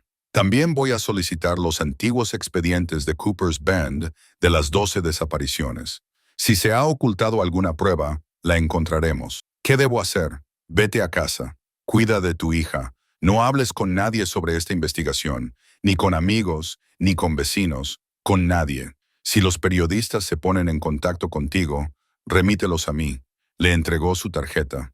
Y, señor Kern, tenga cuidado. La mayoría de los hombres implicados están muertos o son demasiado mayores para suponer una amenaza, pero las personas que han pasado décadas protegiendo secretos no los revelan fácilmente. Toby pasó otras 2 horas redactando su declaración, documentando todo lo que podía recordar. Cuando finalmente terminó, tenía la mano agarrotada y la mente agotada. Chen lo acompañó hasta su camioneta. Quiero que sepa que le creo. Creo a su madre y voy a hacer todo lo que esté en mi mano para dar respuestas a esas familias. Gracias, dijo Toby, estrechándole la mano. Eso significa más de lo que imagina. Condujo a casa mientras se ponía el sol, con la mente dando vueltas a todo lo que había pasado. Lo había conseguido. Había entregado el trabajo de toda la vida de su madre a alguien que realmente lo investigaría, a alguien que buscaría a Lily. Pero al incorporarse a la autopista, se dio cuenta de que un coche lo seguía. Un sedán oscuro, con cristales tintados, el mismo coche que había visto fuera de la granja. Tob apretó las manos sobre el volante. Cambió de carril. El coche cambió de carril. Tomó una salida. El coche tomó la misma salida. Alguien lo estaba siguiendo sin duda. Se detuvo en una gasolinera y el coche lo adelantó, pero lentamente. Tob alcanzó a ver al conductor. Era un hombre mayor, con el pelo gris, que llevaba gafas de sol a pesar de que la luz estaba decayendo. Sonó su teléfono. Era Jack. No vuelvas al Cooper's Bend esta noche. Jack dijo sin preámbulos. Se ha corrido la voz de que te has reunido con la policía estatal. La gente está hablando. No es seguro. ¿Cómo se ha corrido la voz? Acabo de salir de la reunión. Los pueblos pequeños tienen oídos largos, Tob. Alguien del cuartel, alguien que conoce a alguien. No hace falta mucho. Confía en mí. No vengas esta noche. Tengo que recoger a Emma. Yo la recogeré. La llevaré a mi casa. Busca un motel en otro sitio. En algún lugar donde no piensen buscar. Vuelve mañana, con luz y gente alrededor. Toby quería discutir, pero el sedán oscuro había dado la vuelta y estaba aparcado al otro lado de la calle, con el motor en marcha. De acuerdo, dijo. Pero Jack, mantén a Emma a salvo. Con mi vida, prometió Jack. Ahora vete. Toby condujo en dirección opuesta a la curva de Cooper, mirando constantemente por los retrovisores. El sedán no lo siguió esta vez, pero su corazón no dejó de latir con fuerza hasta que se alejó 80 kilómetros de aquella gasolinera. Encontró un motel en un pueblo del que nunca había oído hablar y pagó en efectivo por una habitación. Intentó dormir, pero no pudo.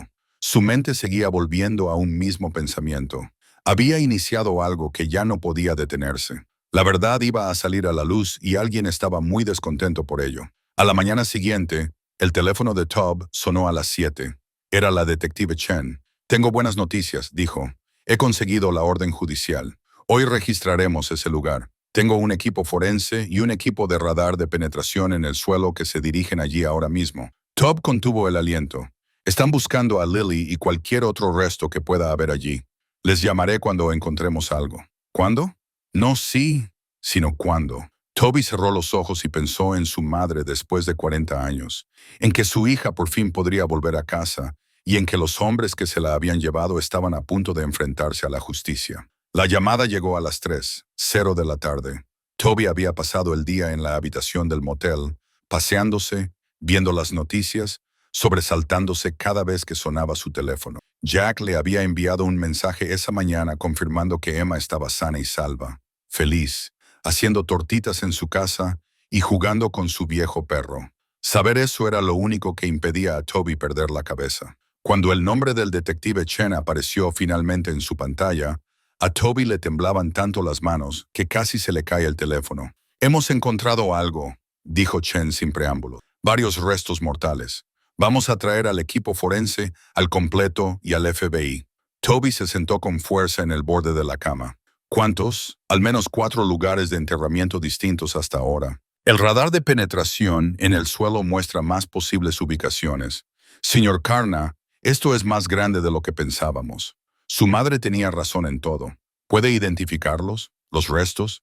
Llevará tiempo. Tenemos que excavar con cuidado, documentarlo todo y recoger muestras para el análisis de ADN. Pero sí, deberíamos poder identificarlos. Ya me he puesto en contacto con las familias de las personas desaparecidas que figuran en la documentación de su madre. Se les está pidiendo que proporcionen muestras de ADN para compararlas. ¿Y Lily? La voz de Chen se suavizó. Hemos encontrado un lugar que coincide con la edad aproximada que indicó su madre. Pequeños restos óseos compatibles con los de un niño pequeño. Daremos prioridad a ese análisis. Si puede proporcionar una muestra de ADN, Podremos confirmar la identidad. Lo haré, lo que sea necesario. Hay más, dijo Chen. Hemos empezado a revisar los antiguos expedientes del caso de Cooper's Bend. Hay discrepancias significativas entre los informes oficiales y lo que realmente ocurrió. Pruebas que se recogieron pero nunca se registraron. Declaraciones de testigos que fueron alteradas u omitidas. Estamos construyendo un patrón de encubrimiento sistemático por parte de Walsh y otros. El FBI se está haciendo cargo de la investigación. Este va a ser un caso importante, señor Kerna. Múltiples homicidios, corrupción policial que se extiende por décadas. Va a ser noticia a nivel nacional. Toby pensó en su madre, rechazada y ridiculizada durante 40 años. Pronto todo el mundo sabría que ella había tenido razón todo este tiempo. ¿Cuándo puedo volver a Cooper's Bend? Le recomiendo que espere 1 o 2 días más. Primero debemos establecer nuestra presencia allí. Dejar claro que ahora se trata de una investigación federal. Una vez hecho esto, estará más seguro. Después de colgar, Toby se sentó en el silencio de la habitación del motel y se dejó llorar. Por Lily, por su madre, por todas aquellas familias que habían pasado décadas preguntándose qué había sido de sus hijos. Ahora estaban obteniendo respuestas. Por fin, después de todo este tiempo, estaban descubriendo la verdad. Su teléfono volvió a sonar. Esta vez era Jack. Toby, tienes que ver las noticias. Enciende el canal 7. Toby cogió el mando a distancia y encendió la televisión. Las noticias locales mostraban imágenes del bosque de la cantera. Había cinta policial por todas partes. Los vehículos de la policía estatal y los coches del FBI se alineaban en la carretera. Noticias de última hora desde Cooper's Bend. El presentador decía que la policía estatal y los agentes del FBI estaban llevando a cabo una importante investigación en una zona boscosa cerca de la antigua cantera. Según las fuentes, estaban buscando restos humanos relacionados con varios casos sin resolver que se remontaban a la década de 1960. La pantalla pasó a mostrar al detective Chen haciendo una breve declaración. Estamos siguiendo una información fiable sobre varios casos de personas desaparecidas. Se trata de una investigación en curso y daremos más detalles a medida que estén disponibles. Entonces, el presentador soltó la bomba. Según las fuentes, la investigación se inició a raíz de las pruebas recopiladas durante varias décadas por Helen Kern, residente en Cooper's Bend, fallecida a principios de este año. Su hijo, Tobias Karna, entregó recientemente esas pruebas a la policía estatal. La pantalla mostraba una foto de la granja, con la camioneta de Tob en la entrada. No se pudo contactar con Kern para que hiciera comentarios, continuó el presentador, pero los vecinos lo describen como un hombre tranquilo que se mudó recientemente a la ciudad con su hija pequeña. Las fuentes dicen que Helen Kern pasó años investigando lo que ella creía que era una conspiración en la que estaban involucradas las fuerzas del orden locales. La voz de Jack volvió a la línea. Toby, está mostrando tu casa en la televisión. Todo el mundo sabe que fuiste tú quien llevó esto a la policía. Emma está bien, está bien. Está viendo dibujos animados en mi salón. No ha visto las noticias. Pero Toby, la gente va a reaccionar. Algunos estarán agradecidos, otros no. No me importa lo que piensen. Lo sé, pero prepárate. Este pueblo está a punto de dividirse. Las noticias continuaron con entrevistas. Una mujer cuyo hermano había desaparecido en 1989 lloraba de alivio. Por fin, quizá obtuvimos respuestas. Helen Kern nunca dejó de preocuparse por el dolor de nuestra familia. Dios la bendiga. Pero hubo otra entrevista. Un hombre que Toby reconoció como el hijo de Thomas Garrett. Esto es una casa de brujas basada en los delirios paranoicos de una mujer perturbada. Mi padre era un miembro respetado de esta comunidad. Dedicó su vida a ayudar a encontrar a esos niños desaparecidos. Estas acusaciones son indignantes. Las mentiras ya habían comenzado. Las negativas, los intentos de proteger reputaciones y legados. Pero esta vez no funcionaría. Ahora tenían cadáveres. Tenían pruebas. La verdad saldría a la luz, quisieran o no. El teléfono de Tob vibró con un mensaje del detective Chen. La muestra de ADN se puede tomar en cualquier comisaría de la policía estatal. La más cercana está en Jefferson City. Solo tienes que decirles que estás relacionado con la investigación de Cooper's Bend. Él respondió con un mensaje. Iré mañana por la mañana. Luego se recostó en la cama del motel y cerró los ojos. En algún lugar de esos bosques, Los equipos forenses excavaban cuidadosamente los restos de niños que llevaban décadas desaparecidos. Uno de ellos era, casi con toda seguridad, su hermana. Después de 44 años, Lily había sido encontrada y los responsables estaban a punto de enfrentarse a la justicia. 3 días después, Toby recibió la llamada que había estado esperando. Señor Kerna, soy el detective Chen. Tenemos los resultados preliminares del ADN. Toby había estado ayudando a Emma con sus deberes en la mesa de la cocina de Jack. Se levantó y se dirigió a la otra habitación, con el corazón latiéndole con fuerza. Le informo de que los restos que encontramos en el lugar del entierro principal coinciden con su ADN. Los hemos identificado como Lillian Carn. A Toby le temblaban las rodillas. Sabía que era probable, se había preparado para este momento, pero oírlo confirmado, oír que habían encontrado a su hermana, le afectó más de lo que esperaba. ¿Cómo?, preguntó con voz quebrada. ¿Cómo murió? El forense aún está realizando análisis, pero los resultados preliminares indican un traumatismo craneal por objeto contundente. Murió rápidamente, señor Kerna. No sufrió mucho. Un pequeño consuelo. Un consuelo muy pequeño para una niña de 4 años. También hemos identificado otros 2 restos, continuó Chen. Sarah Mitchum y Timothy Morrison. El ADN coincide con el de sus familiares. Seguimos trabajando en el cuarto conjunto, pero creemos que puede ser Jennifer Holt, basándonos en la edad estimada y el momento del entierro. 4 víctimas. Hasta ahora, el radar de penetración en el suelo muestra 3 posibles lugares de entierro más. Estamos excavando con cuidado, pero llevará tiempo. ¿Qué hay de Walsh? ¿Lo han arrestado? Agentes del FBI arrestaron a Robert Walsh esta mañana en su casa de Millbrook. Se le acusa de 4 cargos de asesinato en primer grado, y es probable que se le imputen más cargos a medida que identifiquemos otros restos. También hemos detenido a su hijo, David Walsh, acusado de complicidad y manipulación de pruebas. Su hijo estaba involucrado. David Walsh era ayudante del sheriff en Cooper's Bend a principios de la década de 2000. Hemos encontrado pruebas de que ayudó a destruir expedientes y registros de pruebas relacionados con las desapariciones. Sabía lo que había hecho su padre y ayudó a encubrirlo. Toby pensó en ello. Un hijo protegiendo los horribles secretos de su padre. ¿Cuántas personas lo sabían? ¿Cuántas habían mirado para otro lado? Thomas Garrett murió en 2019, dijo Chen, pero estamos investigando su patrimonio y la posible implicación de su familia. El juez Henry Morrison está en una residencia de ancianos con demencia avanzada, considerado incompetente para ser juzgado, pero vamos a presentar cargos de todos modos para que conste. Los demás hombres implicados han fallecido. ¿Qué pasa ahora? Ahora construimos el caso. La documentación de tu madre es una prueba crucial.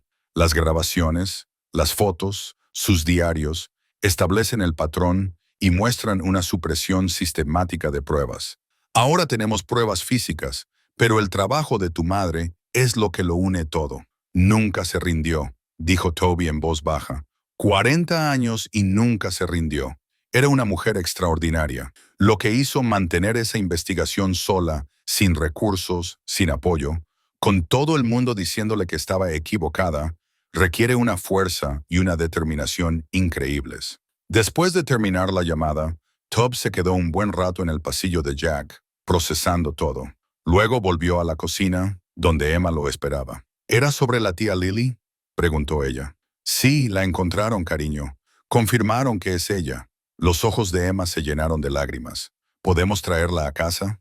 Sí, una vez que termine la investigación, podremos enterrarla como es debido. Le daremos un funeral de verdad, con una lápida de verdad, y la abuela sabrá que la ha encontrado. Toby abrazó a Emma. La abuela lo sabe, esté donde esté, lo sabe. Esa noche se supo que se habían producido detenciones. Todas las cadenas mostraron el paseo del sospechoso Robert Walsh, un hombre de 83 años esposado, con aspecto frágil y amargado, mientras los agentes del FBI lo sacaban de su casa. Los medios de comunicación se abalanzaron sobre Cooper's Bend. Las furgonetas de los informativos nacionales se alinearon en Main Street.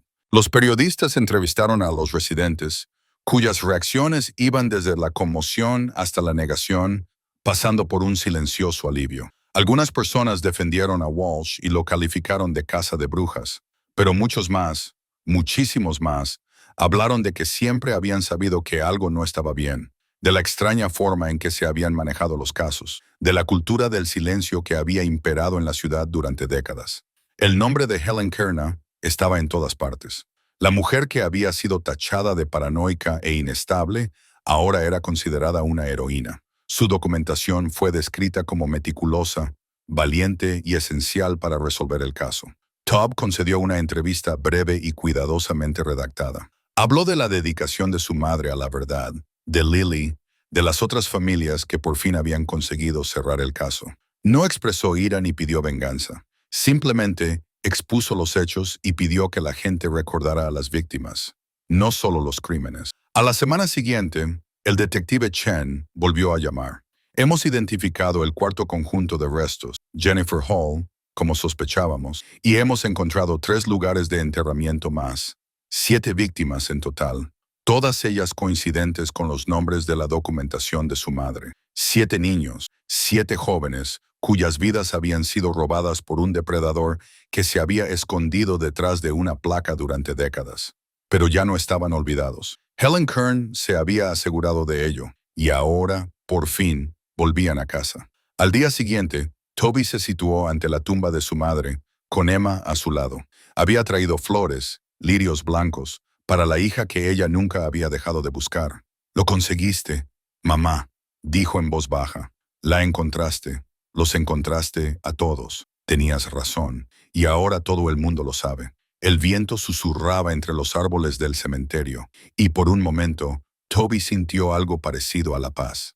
6 meses después, en una clara mañana de octubre, Toby estaba en el cementerio con Emma a su lado y observaba cómo bajaban el pequeño ataúd de Lily al suelo, junto a la tumba de su madre. El funeral fue sencillo, pero contó con una gran asistencia. Las familias de las otras víctimas habían acudido a presentar sus respetos. Jack estaba allí, por supuesto, junto con el detective Chen y varios de los investigadores que habían trabajado en el caso. Incluso algunos periodistas se habían presentado, manteniendo una distancia respetuosa. El ministro habló de la inocencia perdida y de la justicia retrasada, pero no denegada. Habló del compromiso inquebrantable de Helen Kearna con la verdad, del amor de una madre que trascendía la muerte. Toby tomó la mano de Emma y trató de no llorar, pero cuando bajaron el ataúd, no pudo evitarlo. «Descansa ahora, Lily», susurró. «Estás en casa. Por fin estás en casa». Después del servicio, la gente se acercó para dar el pésame. La madre de Sarah Mitchum, ahora anciana y frágil, abrazó a Todd con lágrimas corriendo por su rostro. «Gracias», dijo. «Gracias por terminar lo que tu madre empezó. Mi Sarah ya puede descansar. Todos podemos». La hermana de Timothy Morrison le estrechó la mano con firmeza. «Tu madre fue más valiente de lo que nadie le reconocía. Luchó cuando el resto de nosotros no pudimos». Uno tras otro, fueron llegando. 7 familias que habían vivido con incertidumbre durante décadas, a las que les habían dicho que sus seres queridos habían huido, se habían perdido o simplemente habían desaparecido. Ahora tenían respuestas, ahora tenían un cierre, ahora podían llorar adecuadamente y comenzar a sanar. La detective Chen se acercó cuando la multitud se dispersaba. «El juicio comienza en 3 semanas», dijo. «¿Estás preparado para testificar?» «Lo estoy», dijo Toby. «Lo que sea necesario». Robert Walsh se había declarado inocente. Sus abogados alegaban que las pruebas eran circunstanciales, que el caso contra él se basaba en el testimonio poco fiable de una mujer fallecida. Pero la fiscalía tenía más que la documentación de Helen. Tenían pruebas forenses, coincidencias de ADN, testimonios de personas que finalmente se habían sentido lo suficientemente seguras como para dar un paso al frente. Tenían la grabación de Walsh y Garrett moviendo el cuerpo de Timothy Morrison. Tenían pruebas de manipulación de pruebas y destrucción de expedientes. El juicio sería brutal, desenterraría recuerdos dolorosos y verdades desagradables, pero Todd estaba preparado. Se lo debía a su madre, se lo debía a Lily. Emma le tiró de la manga. «Papá, mira». Señaló la nueva lápida que habían colocado para Lily. Era de mármol blanco sencillo, con su nombre, sus fechas y una sola línea grabados. «Siempre amada, nunca olvidada». Junto a ella estaba la lápida de su madre, que Toby había sustituido por una nueva. En ella se leía: «Helen Elizabeth Kearna, madre devota, incansable buscadora de la verdad. Ella nunca se rindió. Las dos tumbas, una al lado de la otra, madre e hija reunidas por fin. Mientras caminaban de vuelta a la camioneta, Toby miró hacia la granja que se veía en la colina. Había terminado las renovaciones en los últimos meses. El lugar tenía mejor aspecto que en décadas. Pintura nueva, techo nuevo, porche sólido y nivelado. La habitación del ático de Emma era luminosa y alegre, llena de sus dibujos y libros. La casa que había guardado tantos secretos era ahora solo un hogar, un lugar donde un padre y una hija estaban construyendo una nueva vida, libres de las sombras del pasado. ¿Podemos plantar flores en sus tumbas?, preguntó Emma, como las que solía cultivar la abuela. Creo que es una idea perfecta. De camino a casa se detuvieron en el vivero y eligieron bulbos, tulipanes, narcisos y jacintos, flores que volverían cada primavera, año tras año, aportando color y vida a ese tranquilo rincón del cementerio. De vuelta en la granja, Toby encontró un sobre en el buzón. No tenía remitente, pero reconoció la letra. Jack. Dentro había un recorte de periódico, un editorial de la Cooper's Bend Gazette. La nueva editora, una joven que se había mudado a la ciudad después de que estallara el escándalo, había escrito sobre la importancia de decir la verdad, sobre cómo las comunidades se curan no enterrando su pasado, sino enfrentándolo. Helen Kern pagó un precio terrible por decir la verdad, decía el editorial. Fue condenada al ostracismo, despedida y desacreditada, pero persistió porque entendió algo fundamental. La justicia importa más que la comodidad.